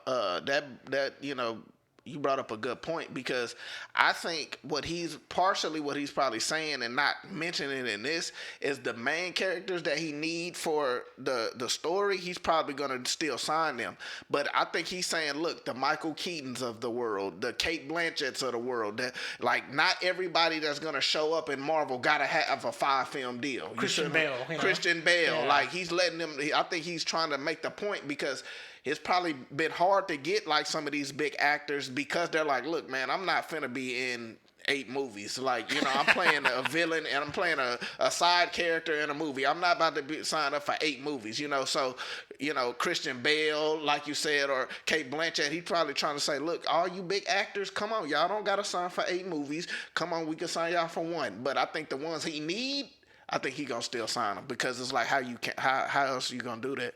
Well, I mean, this article doesn't say anything regarding that part. I just don't want it to be a free-for-all and, like, power struggles ensue. You know what I mean? I am very, like, negative on this. It's definitely going to happen. If that's... I'm negative on this news, by the way. Yeah, straight up. I understand. Because, I mean, power struggles are definitely going to happen if this news is true. All right. Well, you know what? If this is true, we're going to probably I'll probably have, like, a story, like, maybe in this show about... an actor negotiating or something like that or whatever. Shang-Chi makes $100 million opening weekend and now the actor wants more money for the sequel. I bet you some kind of situation where we're going to follow up on this and I'm going to be like, I told you so. But anyways, so yeah, that's that story. We'll go ahead and move on to the next Marvel story. Marvel and DC are skipping Comic-Con, and this comes from Collider. Marvel Studios and Warner Brothers DC movies are skipping this year's Comic-Con at home. No word yet on whether Sony slate of films will make an appearance. Mum's the word on Disney Marvel Studios and Warner Brothers DC films. They will not be attending this year's San Diego Comic-Con at home, per a report from Deadline. When reached for comment, neither studio issued a response. And we still do not have word on whether or not stars from the soon-to-be debuted Sony Marvel films will be participating in the event. So... yeah, I'm going to stop the article there. They were just speculating about how, like, why are they skipping? And then, like, Warner Brothers has DC Fandom. But then they were like, but they still have, projects that they can promote even right now. And so why would they? But, that's basically the story is. The story is that they're not at Comic-Con at home this year. Comic-Con at home will be for free for anyone to tune in. And it will take place online on July 23rd to the 25th. So... Troy, what are your thoughts on this? Do you feel like this is this has been years in the making, or do you feel like this is a bad sign for Comic-Con? Or I mean, listen, Comic-Con has been on a decline. I mean, if you go back to like 2015, 2016, Comic-Con is one of some of the most lit Comic-Cons ever, but and lately more and more like Marvel hasn't been going. Like this ain't the first year Marvel hasn't gone to Comic-Con in the last 3 or 4 years, and the same in DC. But I actually don't think that's the problem. I think like if you can't, Comic-Con is one of the things, if you can't do it live, I don't think Comic-Con is even worth it. Like if you can't show up in front of a crowd and announce something with one of the actors or have like a badass panel and it's live and all that, like it's not the same. DC fandom has proved otherwise. Well, I'm talking about for Comic-Con. See, DC fandom is a different thing completely, because DC fandom, their whole thing is to just show you new shit. Yeah. It's not about like the fandom in general. Like, with Comic-Con, it's about the cosplay, man. It's about interacting with other people. It's about us getting both excited because they just announced something. But like fandom, the reason why I love fandom, to me, it's like look, when fandom happen, our show is gonna be booming because it's just gonna be so. It's like literally all fandom is new trailer. New something new announcement. It's like it's just hitting you with news, and that's why I love it so much. It's just like coming at you with a bunch of shit. But Comic-Con, it's not only about that. Like Comic-Con is its own thing in the sense that it's like it's a bunch of nerds coming together and having a good time, And so like if you can't do that like live, like there with being able to cosplay and do all the shit, it's not the same. So I think Marvel and DC understands that, and it's like we got fandom, and then Disney got D23. So it's like, that's kind of why like, waste our time? It's kind of like it kind of feels like E3 in the sense how E3 has been slowly like declining on relevance, and this is for like games people who play games. Like Sony didn't go to E3 or whatever, like they stopped participating, and now it's like, and I think they're gonna have their own thing. Sony has PSX.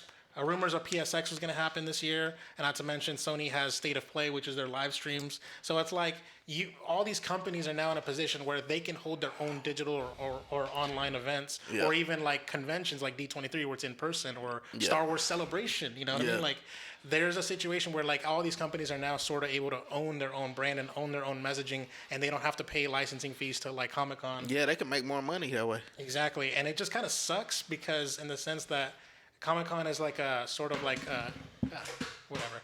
Comic-Con is a situation where it's like a communal event where it's like everybody across all nerdom, all fandoms, all sort of coming together and celebrating. Yeah. And it sort of takes away that magic if I agree. These companies aren't there to in an official capacity to drum up excitement and promote everything like that. I feel like it's like a mutual beneficial relationship, but at the same time, I can see the business reasons why controlling and insulating is more lucrative or more profitable, or but it's sort of like just taking away the magic of this event. The event, yeah. I mean, I think the one good thing about it is I think Comic-Con, I think it's going to go back to the way it was, to the point where you could go back to Hall H and not like have to wait in a line for 2 hours. Like it's going to go back to normal, and I think that can make it fun again for pre-2006. Yeah, pre-2006. Yeah, so I think it's going to be right at that middle point. Like I don't think it's going to be like before 2006 where it wasn't popping like that much at all, but I think it's not going to be as much as it was like in 2015. It's going to be like a middle ground where they announce some shit. Man, that BVS Hall H panel, man. Yeah, that shit was crazy, man. That shit was crazy. So, yeah, I don't know, but yeah, I hope Comic-Con still can be fun though, because I still plan on going one day. Man, okay, let me ask you that. Would you feel like it's worth going to Comic-Con in person if it wasn't as poppin' as it used to be? Well, I think, listen, I ain't gonna lie, like, I would want something to be announced. Like I don't feel like the biggest things out need to be announced. I don't need to see the next Avengers trailer or the next Batman v Superman. But as long as y'all have shit there where I could be like, oh, I didn't know that, or surprise, or some panels, or for television shows or certain things that I like, I'll be happy. Like even if just to make up an example, if I go to Comic-Con and then they have trailer for the new guy, the John Cena show that we were just talking about on Suicide. For me, like, that'd be cool. Like, oh damn, I got to see something, you know. But then you still get to have the fun of like being around a communal experience too. So I would still enjoy Comic-Con. Like, if Comic-Con get to the point where you get nothing, then it's like, damn, bro, like they really fell off. You know what I'm saying? So yeah. Okay. All right. We'll go ahead and move on to the next Marvel story. This is, again, it's all Marvel all day, baby. All right. Hugh Jackman, did he hint that he's going to come back as Wolverine? I don't know. There's some Instagram posts that he's been doing, and I think he deleted them. So people screenshotted them. And yeah, I don't know. I just, we'll get into it. This comes from Screen Rant. And it says Hugh Jackman seems to be teasing that he's joining the MCU as Wolverine. Jackman has been synonymous with the X-Men character after playing the mutant for nearly 20 years. Jackman has since retired from playing Wolverine, with his character dying at the end of 2017's Logan.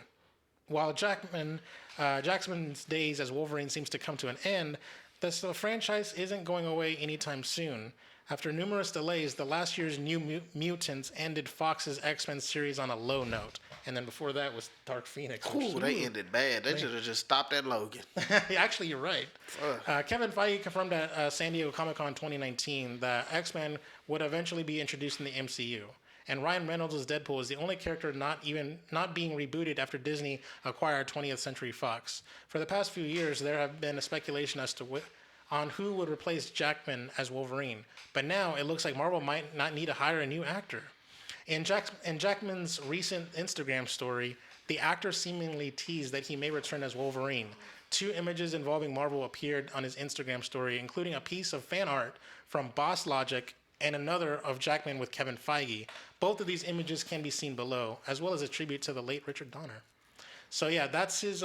This is his an actual image that he posted on his Instagram story, and then there's him with Kevin Feige. This looks to be like years old because look how young he looks. This is clearly during the X-Men days. Kevin Feige was a producer on the X-Men movies, so of course they've met each other. Oh yeah. So this doesn't necessarily say anything, but it also, why would he post it now? So there's that. And then of course the Richard Donner tribute. So yeah, it should be noted that this is far from confirmation that Jackman is returning as Wolverine. However, it is odd that he would post Wolverine fan art yesterday and then post a picture of him with Kevin Feige. Previously, Jackman said that if the X-Men would be introduced in the MCU, he would continue playing Wolverine. He did say that a long time ago, though. Before Logan, I think, when he made the comment back in 2017. Okay, that's around the time Logan happened. It seemed unlikely that X-Men would be involved in the MCU since the rights to the X-Men were still owned by Fox. Now that the mutants are joining the MCU and is a reality, Jackman's wish could come true if Disney wanted to hire him. So yeah, I'm going to stop the article there, and I'm going to tell you right now, I feel like as much as I want Hugh Jackman to be Wolverine, I wouldn't want it because he's up there in age. He's an older guy, and I want somebody who's just barely 30 years old, so that way he can play that character for 20 years and also sort of looking the same age, so to speak. I would like for him to be in the MCU in like a Loki, like alternate timelines way, where he shows up for one quick cameo or one quick project and doesn't commit it to multi-year deal or whatever like that. Yeah, I mean, I think if Hugh Jackman is coming back at Wolverine, I think that's what they're gonna do. He's not finna be after being Wolverine 20 years and then come and sign an 8-film deal and be the next Wolverine for the. He'll be Old Man Logan for the whole goddamn run. Yeah. Like I think if he comes back, it'll be like kind of like a Spider-Man situation with Tobey Maguire, or like how they're doing with. All this multiverse shit now that's happening. I think it'll be a situation like that if he does come back. But because I doubt, like when Marvel introduced the X-Men, they're gonna want to have a new look, a new version of the X-Men. This is gonna be Marvel's X-Men. They're not gonna want to like have people still thinking of that original X-Men or the Fox X-Men, so I don't think they'll have him be the Wolverine, because it's going to tie him too much to the Fox X-Men. But What if they brought in James McAvoy and Michael Fassbender, and they're them? Like I wouldn't like it. What? Yeah, Oh. because I love those characters, but it's like, let's move on. Like, those characters were their time. You know what I'm saying? Like, if we're gonna introduce characters, let's bring some new faces and this new identity, because you got to understand.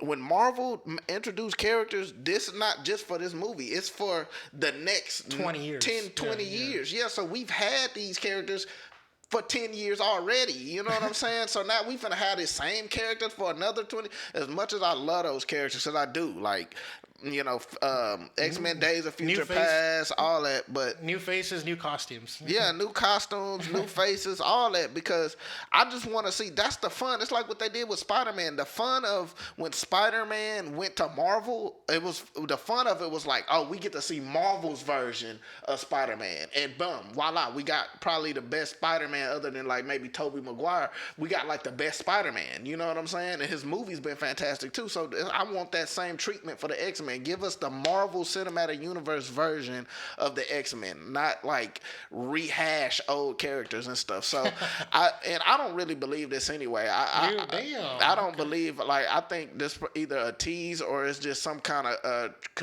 tribute to the passing of Richard Donner, you know, because they both knew him, and so I think maybe it's like something like that, but I don't think it's, you know, I don't know, but and Hugh Jackman loves to tease anyway. He's one of them guys, like, he likes to get people excited, but I don't know. I think Logan was the perfect ending for him. I just hope that's it, because Logan was a masterpiece.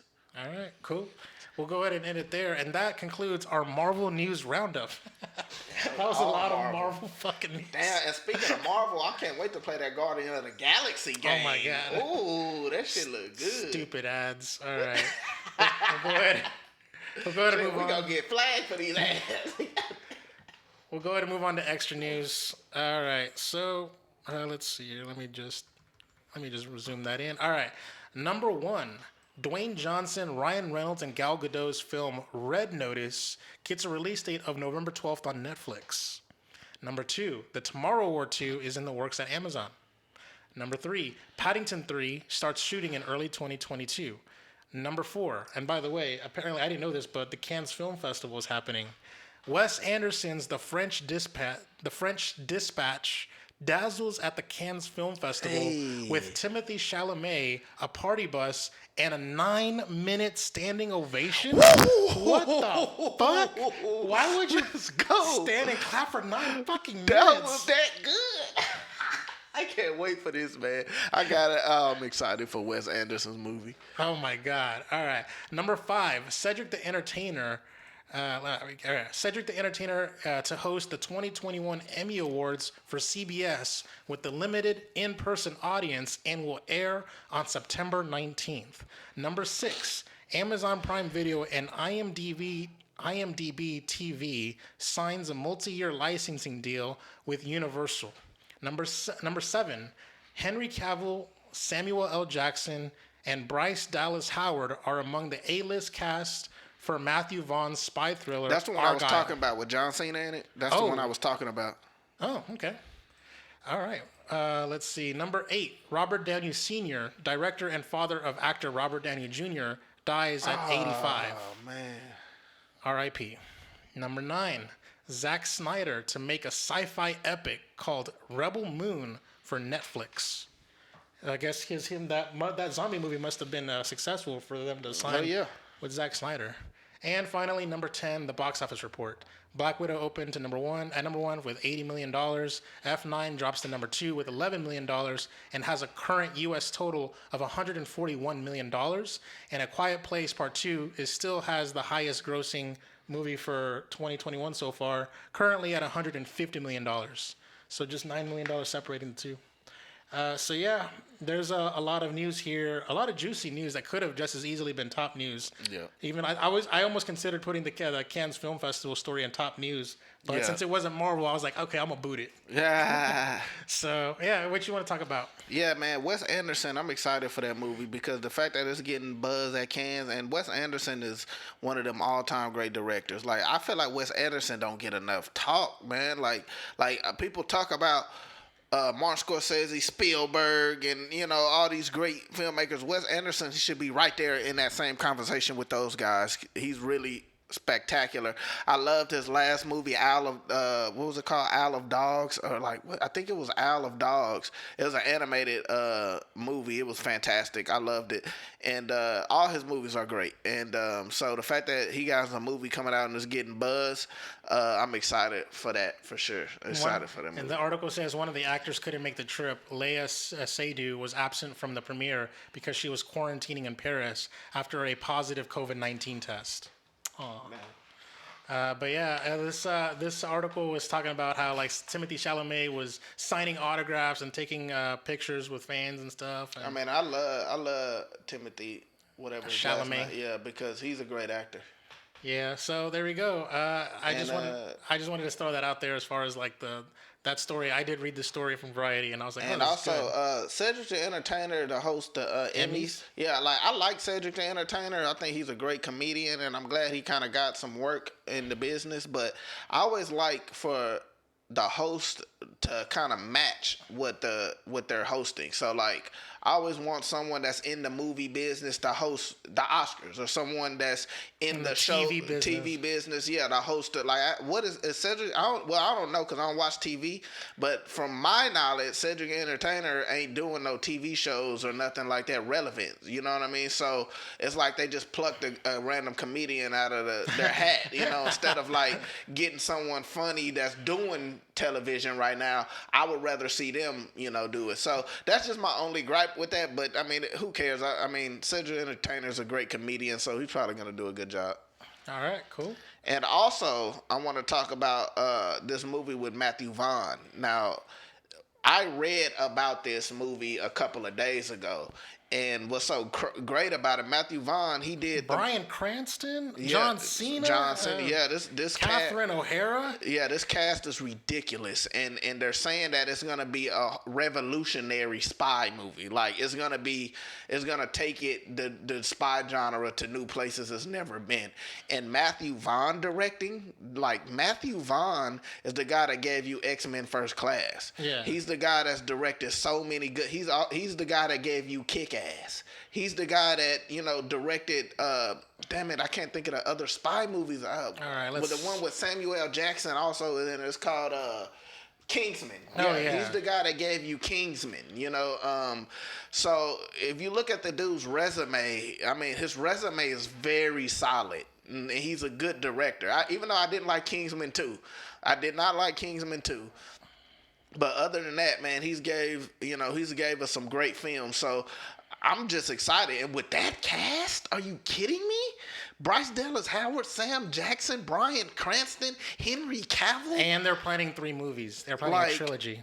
I think this is going to be his next Kingsman series. Like, I think it really is. And I think I just have a feeling he's going to go into more of a realistic, like, 'cause if you think of Kingsman as more like over the top, So the film and book will follow the globe-trotting adventures of a super spy named Argylle across the U.S., London, and other exotic locations. Well, never mind. He's not going for the more realistic. Pop singer Dua Lipa will provide the music for the title soundtrack. The title track. Yeah. Damn. But still, though, I mean, look, I was looking at IMDb. His directing credit includes the Kick-Ass, X-Men First Class, the 2 Kingsman movies, and the King's Man. The one that's coming out. The one that's coming out. So yeah. Yeah, like his resume is solid, man. He's a good director, and he's doing he's sticking to what he's good at, spy type of movies and stuff. Like he sticks to what he's good at. So I'm excited about that, man. Yeah. Oh, and lastly, Zack Snyder doing a sci-fi epic. I'm excited about that. I'm not gonna lie, man. Zack Snyder and Netflix, they I guess they fuck with him. They like, look, man, following the debut of Army of the Dead on Netflix. And this is good news to me for Zack Snyder because he's on a kind of a run, with the Justice League, him getting to do his version, cut, the Snyder cut, and then the zombie movie having success, and now he's getting to do a space epic that I think he's been wanting to do for a while now. So he's on quite a run. I just hope he, could continue his streak. And Zack Snyder is going to space.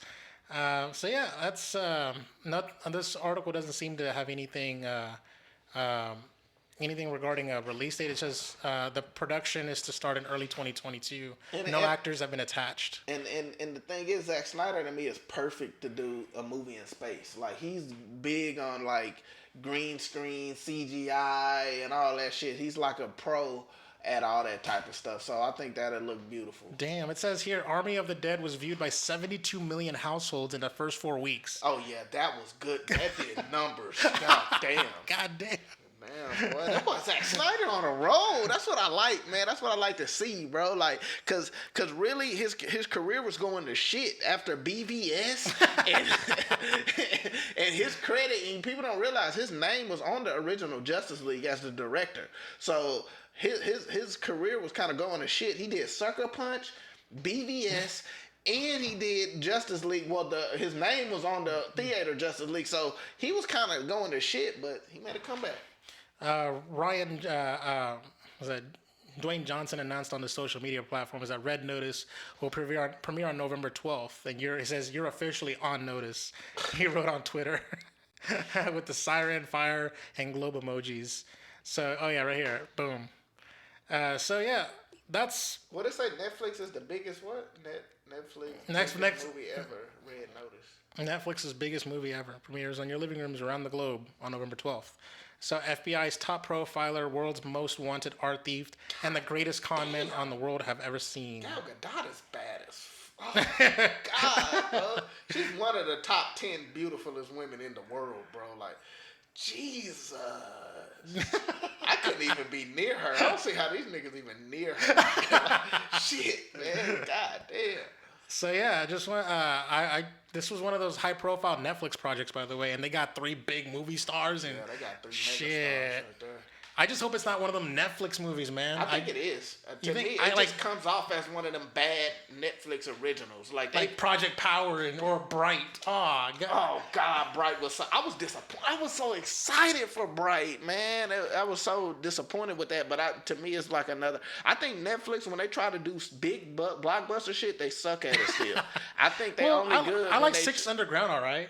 Isn't I that haven't seen that with one. Ryan Reynolds? It was a Netflix movie, and then like he had like a magnet, and then they all like I didn't see that one. It didn't get no buzz, but like I noticed like a lot of their big movies when they're trying to do like blockbusters, that's the ones that suck for the most part. So And you think they're better at making art house movies? art house? I swear, because the art house movies, if you think about it, it's a bit easier. Get a master, let him do what he want. Get a Martin Scorsese, do what you want. You know what I'm saying? Like it's gonna be a good ass movie. Like as long as you get a smart, as long as you get great directors, shit, you gonna get a great movie. You know, so.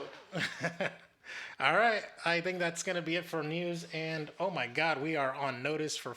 Okay, Troy, we're gonna skip your segment. Okay, yeah, that's good. Let's go ahead and move on to check this out here. Check this out. Check this out. I didn't even bother putting on the earpiece. Check this All out. right, so for check this out, we got several different trailers here for you, and starting off with Sweet Girl, and also let me take off there we go, because I was about to get some copyright claims up in this bitch. You might get it just for that. Shit, that motherfucker. Sweet Girl, starring Jason Momoa. It's a Netflix movie, and it says here for the description, devoted family man Ray Cooper, who's played by Jason Momoa, vows justice against the pharmaceutical company responsible for pulling a potentially life-saving drug from the market just before his wife dies from cancer. But when the search for the truth leads to a deadly encounter that puts Ray and his daughter in harm's way, Ray's mission turns into a quest for vengeance in order to protect the only family he has left. So yeah, it looks like a generic action movie, and Jason Momoa straight up looks like fucking like Khal Drogo, fucking Aquaman. Like he doesn't even look like a normal person. I swear to God, like. Yeah, it's funny. It almost takes you out the movie because it's like he needs to be Aquaman or something. Because like he can't just He got be the big bushy hair. Yeah, you can't the just big be bushy like beard, what normal person is that buff with hair, long ass hair, look like a badass, and like it's like, dude, you're clearly a superstar. You're not like a regular guy. Get the fuck out of here. And he's in there like doing an action sequence in the fucking subway and shit or whatever. Like. Yeah. Yeah, have you seen this trailer? And are you excited? Are you interested in watching this? I'm a little interested in watching it only because I like Jason Momoa. I think he's a slightly above the Batista like level in terms of Batista being a good actor, but I don't know if he's quite ready to lead. I think he's a bit above Batista in the sense that he's a good actor, but I think he can be a leading man. I think this is him trying to make his attempt at like, look, other than Aquaman, look, I could be a Rock or someone like that can lead movies, and I think this is an attempt. So I'm curious to see how he does in it. All right. We'll go ahead and move on to the next trailer here, where the next one is Memoria.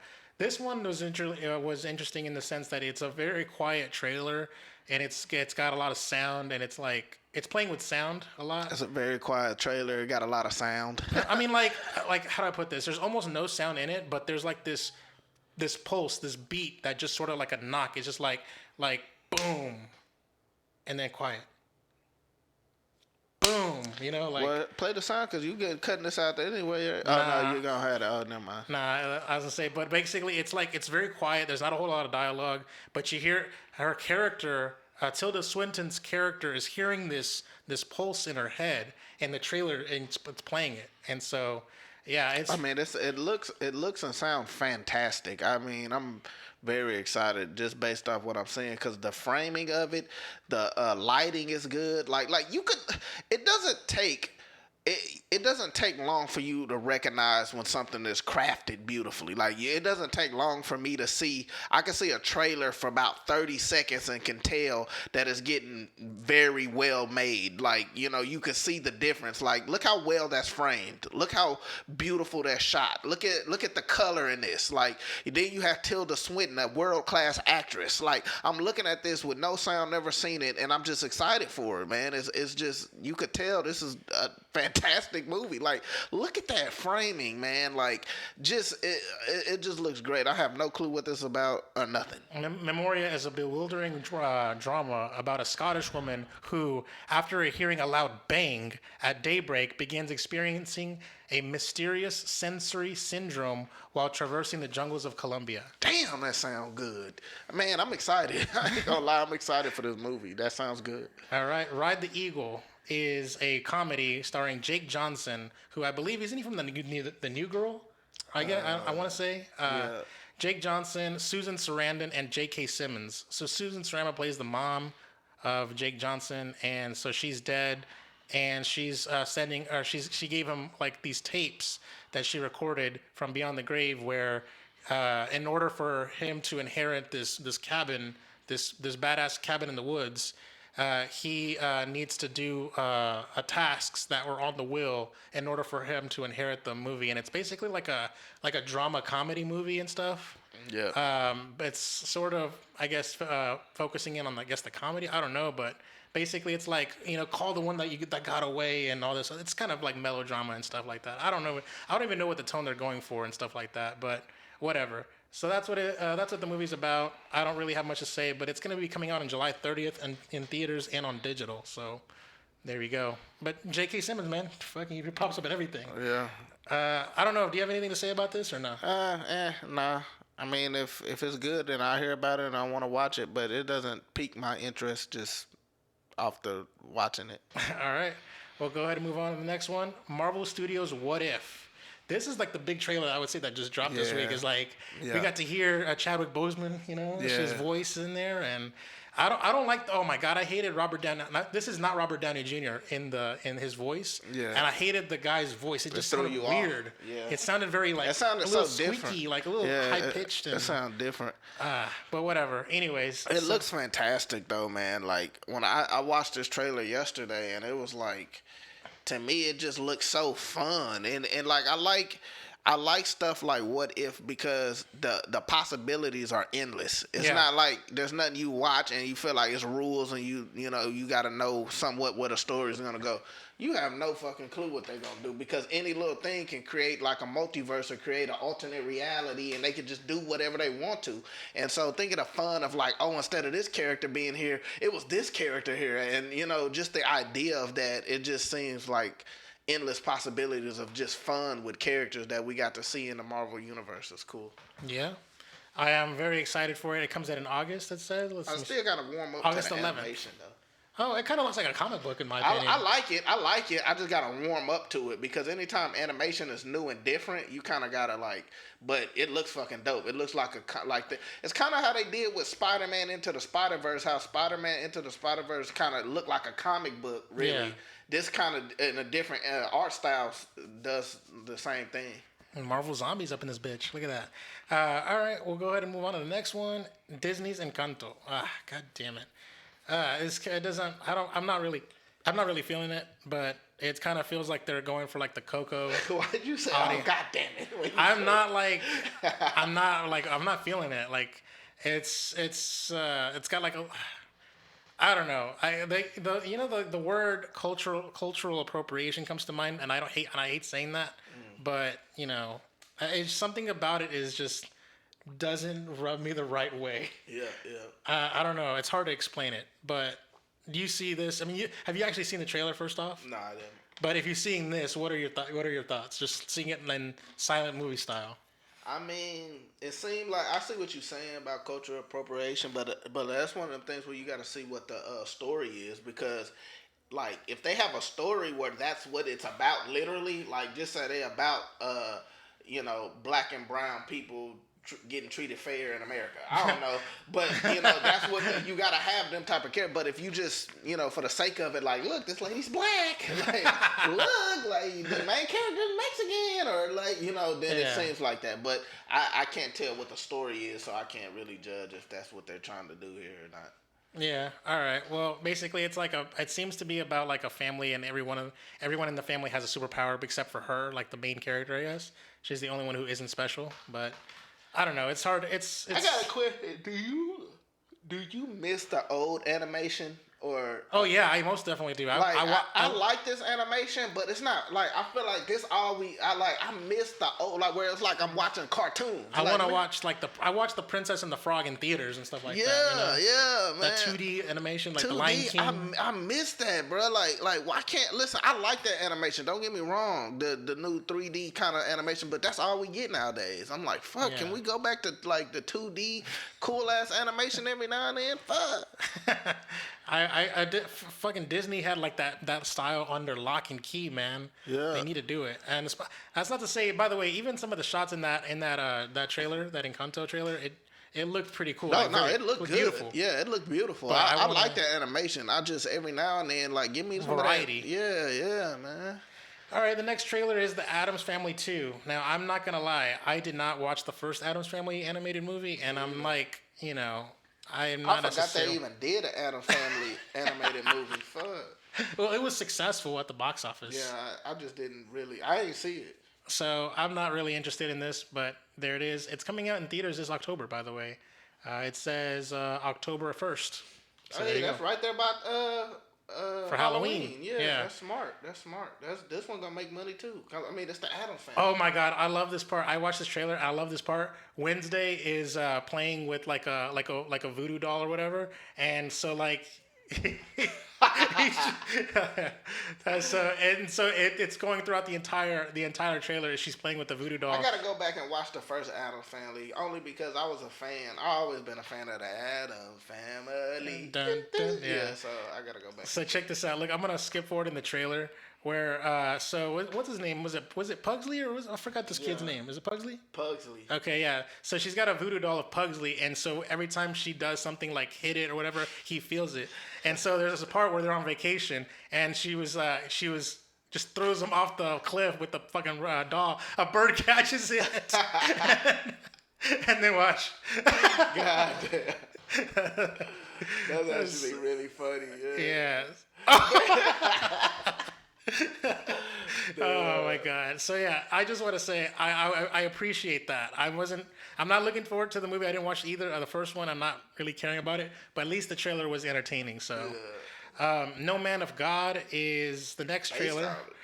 Based on a true story. It's Elijah Wood playing like an FBI agent, and he's I interviewing did see this. Ted Bundy on his last day of life. Yeah, I did see this. And who's playing Ted Bundy? I don't know who the name is. Is it Luke Kirby? I don't know who that guy is, but it also has Robert Patrick in this movie as well. Yeah, I seen this, man. I'm excited. I'm excited for this because I was kind of disappointed in the Ted Bundy movie that came out on Netflix. There was a Ted Bundy movie that came out on Netflix? Yeah, played by Zac Efron. And well, it was. I don't know if I don't know. It was. I watched it on Netflix. I don't know if it came out on Netflix. Like if Netflix did it. I'm thinking they did. But yeah, Zac Efron played Ted Bundy in this Ted Bundy movie, and I was just disappointed in it. Like it to me, it was just it dropped the ball. And but I was like, man, Ted Bundy is such an interesting character. Even if he's not the main character, I want to see something else with Ted Bundy. And then this trailer comes out, and I see it. I'm like, oh yeah, so I'm gonna see this opening day for sure. All right, let's take a look here. And it seems like the guy they got to play Ted Bundy he looks exactly like him. Like people were saying Zac Efron looked like Ted Bundy. This dude, he looked exactly like him. Like it blows my mind how much they got him to look exactly like Ted Bundy. So if he does a good job and the movie's good, he could get an Oscar nomination. Oh yeah, that's true. Yeah. This movie, you don't have to wait long. This movie is coming out August 27th. Oh, That's yeah. next month. I'm seeing this opening day. All right. Next up is the final one, and this trailer is interesting. I actually am slightly interested in this because the name of the movie is called Queen Pins, and in the movie, trailer opens really hilarious with like this FBI raid going on, where like he's explaining. I was like, all right, what's the mission? It's like there's two women. We're gonna go bust their door down. They make counterfeit coupon codes. And they're like, isn't this a bit much? Like the SWAT team members are like, and then so yeah, basically the movie stars Kristen Bell and Vince Vaughn, among others, and hey, they got a little ghetto black chick in there. Hey, I'm gonna go see it now. That's her name is it Kirby Howell Baptiste? I guess I'm assuming that's her. But yeah, these two women they make forged coupons. And they sell those forged coupons for like money, and so they got the attention of like the FBI and all this other stuff. And Vince Vaughn plays one of the agents that was investigating them and stuff. And I don't know what kind of, but just based on the trailer, the tone feels like it's a comedy. But see, that makes me. I hope it's not tone conflicting, because some of these movies, man, they don't even know the tone that they're going with, and like sometimes I'm not saying this is the case. But like sometimes they don't. The director can't balance the tone. Like they don't know if it's. Is that the old dude from Richard Jewell? Is that? Oh yeah, that is Richard Jewell. Yeah, like I did not do it. What did he say? Yeah. He said over and over. Yeah, but he's a good actor too. Here comes Vince Vaughn right here. Look. Bam. Hey, old ass Vince Vaughn. Old ass Vince Vaughn. He done aged, didn't he? Yeah. But so I don't know. I don't know how to feel about this one, because it just seems like the tone is all over the place. Like I don't know if they're trying to go for comedy, serious, a mixture of both. I don't know, but we'll see. All right. So I like the trailer, by the way. The trailer was entertaining as well. Like it's I don't know, like. It feels like these two women are in over their head because they're like got fake identities and trying to like figure out how to like circumvent the authorities and stuff, and they're just regular average women, Yeah. So yeah, that's it for trailers. And again, man, we had a good roundup of trailers, didn't we? Yeah. Hell yeah. There's gonna say all these links are gonna be in the YouTube description as well as the show notes for the podcast listeners. Watch all the trailers, and you can see our reactions to the Addams Family and how. Are you gonna watch Marvel Studio? What If? Oh hell yeah! Okay. Best bet I am gonna watch that. We'll go ahead and move on to Netflix and chill. Troy, I'm not going to lie. I have no idea how the hell we managed to get to almost 2 hours without a topic of the show, but we did. Shit. All right. I'm going to run through this list without pulling it up on screen because fuck. All right. Number 1 on Netflix is something called Virgin River. Number 2 is Manifest. Shout out to Manifest. Number 3 is Atypical. Number 4 is Sex Life. Number 5 is Fear Street Part 2, 1978. Number 6 is Major Grom Plague Doctor. Number 7 is Fear Street Part 1, 1994. Number 8 is Coco Melon. Number 9 is Mother's Day. And number 10, Resident Evil Into Darkness. Now, that'd be so hella funny cool if, like, next week's show, Fear Street is on 3 of these slots. Oh, yeah, that'd be cool. I have not watched any of them, by the way. I keep saying I want to, but now... Me too. I'm probably... watch them where I can watch all 3 of them back to back. Damn. That's gonna be one hell of a movie night right there. So yeah. Besides, you saw the beginning of the show. I watched a shit ton of things this week, so Yeah. whatever fuck y'all mean. So yeah, I don't really have anything to say about this stuff. It seems some of the newer stuff I didn't actually look at the descriptions, which I should have. Coco Melon in the top 10. Still in the top 10. I wonder if Coco Melon was on the top 10 on our very first episode. That would have been fucking hilarious. Yeah, somewhere around them first couple of episodes. And so the top 10 movies on Netflix, again, porting over from the previous list, Fear Street Part 2, Major Grom, Plague Doctor, and Fear Street Part 1 are the top 3 things on Netflix movies, followed by Mother's Day, How I Became a Superhero, Kung Fu Panda, Talladega Nights, The Ballad of Ricky Bobby, I'm pretty sure I meant to say This Little Love of Mine. Number 9 is Kung Fu Panda 2, and number 10 was the Liam Neeson movie Ice Road. It should be noted that Kung Fu Panda and Kung Fu Panda 2 were in the exact same positions as last week in number 6 and number 9, respectively. So yeah, that's crazy. There it is. And finally, for the iTunes movies, number 1 is Nobody, number 2 is The Swordsman, number 3 is Till Death, that Megan Fox movie. Number 4 is Godzilla vs. Kong. Number 5 is Wrath of Man. Number 6 is The Courier, which I can actually, I have one of my friends got me that movie, so I can see it if I wanted to. I haven't. I may or may not watch that movie anytime soon. Number 7 is Cruella. Number 8 is The Dry. Number 9 is Lansky. And number 10, you can't hold Nick Cannon down, man. Number 10, The Misfits, back on the top 10. Nick Cannon made a comeback. Why? Also, I just want to give a shout out to Wanted, that Angelina Jolie movie from back in 2008 with James McAvoy. That was at number 11. So okay, it almost cracked the top 10. All right, so my recommendation is a movie called Rim of the World. It was the other movie that I watched this week. It's a McG movie. You know who McG is, right? Mm-hmm. So the movie is about a bunch of kids that are at a summer camp. They're like 12, 13 years old or whatever. And next thing you know, an alien invasion happens, just like out of nowhere. They're like, boom! It's like all these aliens are fucking trying to take over the world, kill everybody, and so it's up to these 4 kids to save the world. Damn. And they're just was it good? I liked it. It was good. It was a kid movie, but it wasn't too kiddie. Yeah. It wasn't like holding back too much, but it was. Yeah. You can tell at times it was a little like low budget. Like you could tell some of them were sets, but like otherwise, I actually like the dynamic between the kids because they all weren't friends. They all met each other at the first time at that summer camp, and so they all sort of go on this adventure together and get to know each other and sort of like do that tropey thing where everyone has a weakness, but they all kind of like overcome those weaknesses. So that cliche thing. But I was eating it up though. Me personally. Cliche is all right as long as you do it right. So yeah, I want to recommend that movie to you guys because I felt like it was a good summer like fun movie. Like, you know, it wasn't like one of them feel good movies. It was just entertaining to watch. So it's called Rim of the World, and basically like when one of these like NASA like space station satellites, they have like this USB drive with coordinates and stuff, and they need to get it to somewhere. And because they crash landed at that summer camp, just happened to just crash land there. They were like, here, take this kid and go over there and go deliver it. And so that's how they're going to go save the world, is because they have the key to save everyone. Okay. So yeah, I liked it. It was fun. It was like a adventure comedy-ish kind of thing.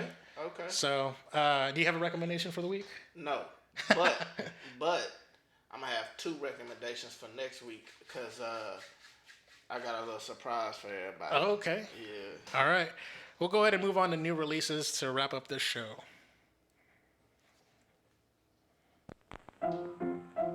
Let's all go to the lobby. Let's all go to the lobby. Let's all go to the lobby to get ourselves a treat. All right. So for new releases, I think there's 8 things. Damn. 8 things on new releases. Let me double check here. 1, 2, 3, 4, 5, 6, 7, 8. Oh no, 7. 7 things on new releases. And I'm not gonna lie, I almost kind of feel like there isn't a pick of the week. Oh yeah, that nothing like stands out. Yeah.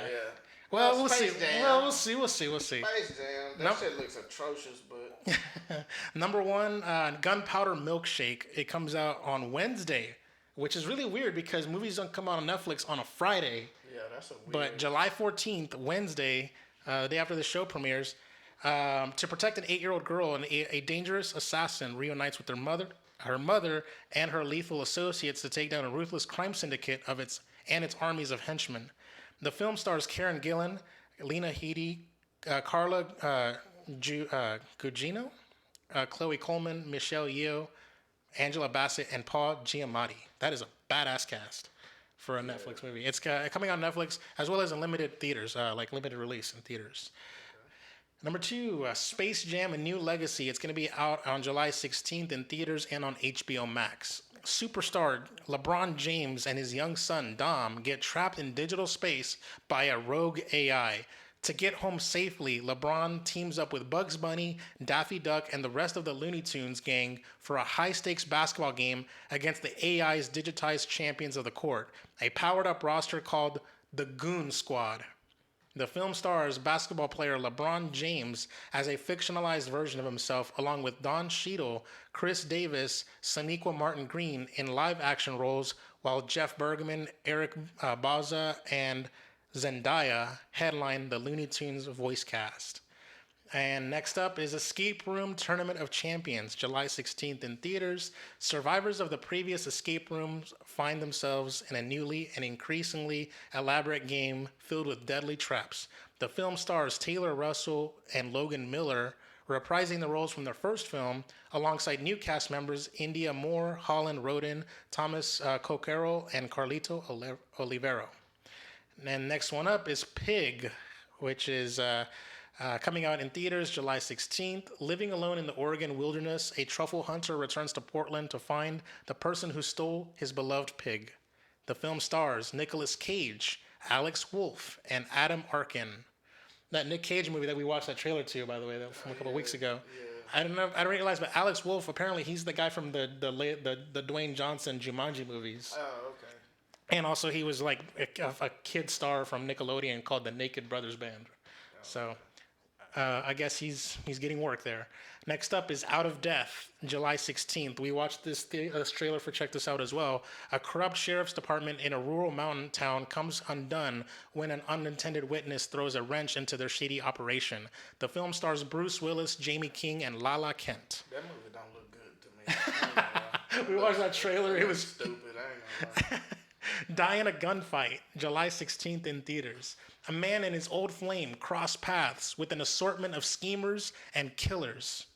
The film stars Diego Boneta, Alexandra Daddario, Justin Chatwin, Emmanuel Cherokee, and Billy Crudup. That's a good cast. I know who Justin Chatwin is. Emmanuel Cherokee is a model from back in the day. Alexandra Daddario, fine ass. I don't know who she is. Oh, girl, what was she in that was in? Oh, she was in that Rock movie, the one with the Rock, and where everything is getting destroyed. What the fuck is that movie called? San Andreas. Yeah. She's the one from San Andreas. Yeah, damn. I like we both came to that realization at the same time. Fear Street 1666 Part 3 is out on July 16th on Netflix. In 1666, a colonial town is gripped by a witch hunt that has deadly consequences for centuries to come, while teenagers in 1994 try to put an end to their town's curse before it's too late. So that's the reason why these characters reprise their roles, because I was looking at the thing. This is the film stars Olivia Welsh, Benjamin Flores Jr., Jordana Spiro, and Sadie Sink. They were all in the previous movies as far as like... they're like the same cast. I was like, why is it the same cast when it's different time periods? And I'm like, oh, okay, they're cutting back to the present or whatever, or like so. And it also stars Kiana Madeira and Gillian Jacobs.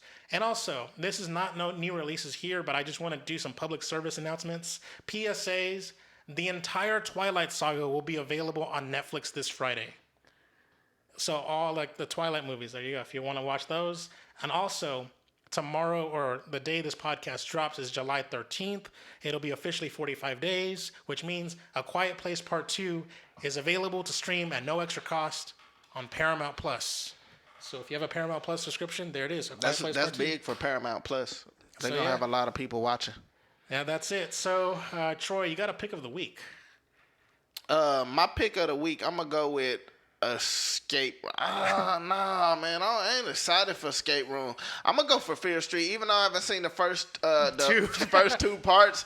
It's just like I've been wanting. That's something I'm excited about the idea of what they're doing. Like I don't know if these movies are gonna suck or if they're gonna be good, but I just like the ambition, new kind of idea of how they're doing the movie. So even though I haven't seen the first two, I'm planning on watching them and binging them hoes and watch them that way anyway. So what's kind of funny is like before even the first trailer or first promotional images came out, if you'd have told me that Space Jam was something I was not looking forward to, I'd have slapped you. I'd be like, yeah, me too, same thing. But I mean, the trailers have been so worse. bad. They've been making me not want to. Yeah, it's like a trailer is supposed to get you a bit more excited, but instead it done deducted the amount of deducted points, bro. I'm like, hell, this shit is. Especially when they did PIG, I said, oh no, I'm done. That shit is too corny. Like they did PIG, I said, oh hell no, this shit whack, and it looks bad too. So. Yeah, it does look bad. Yeah. So I just want to say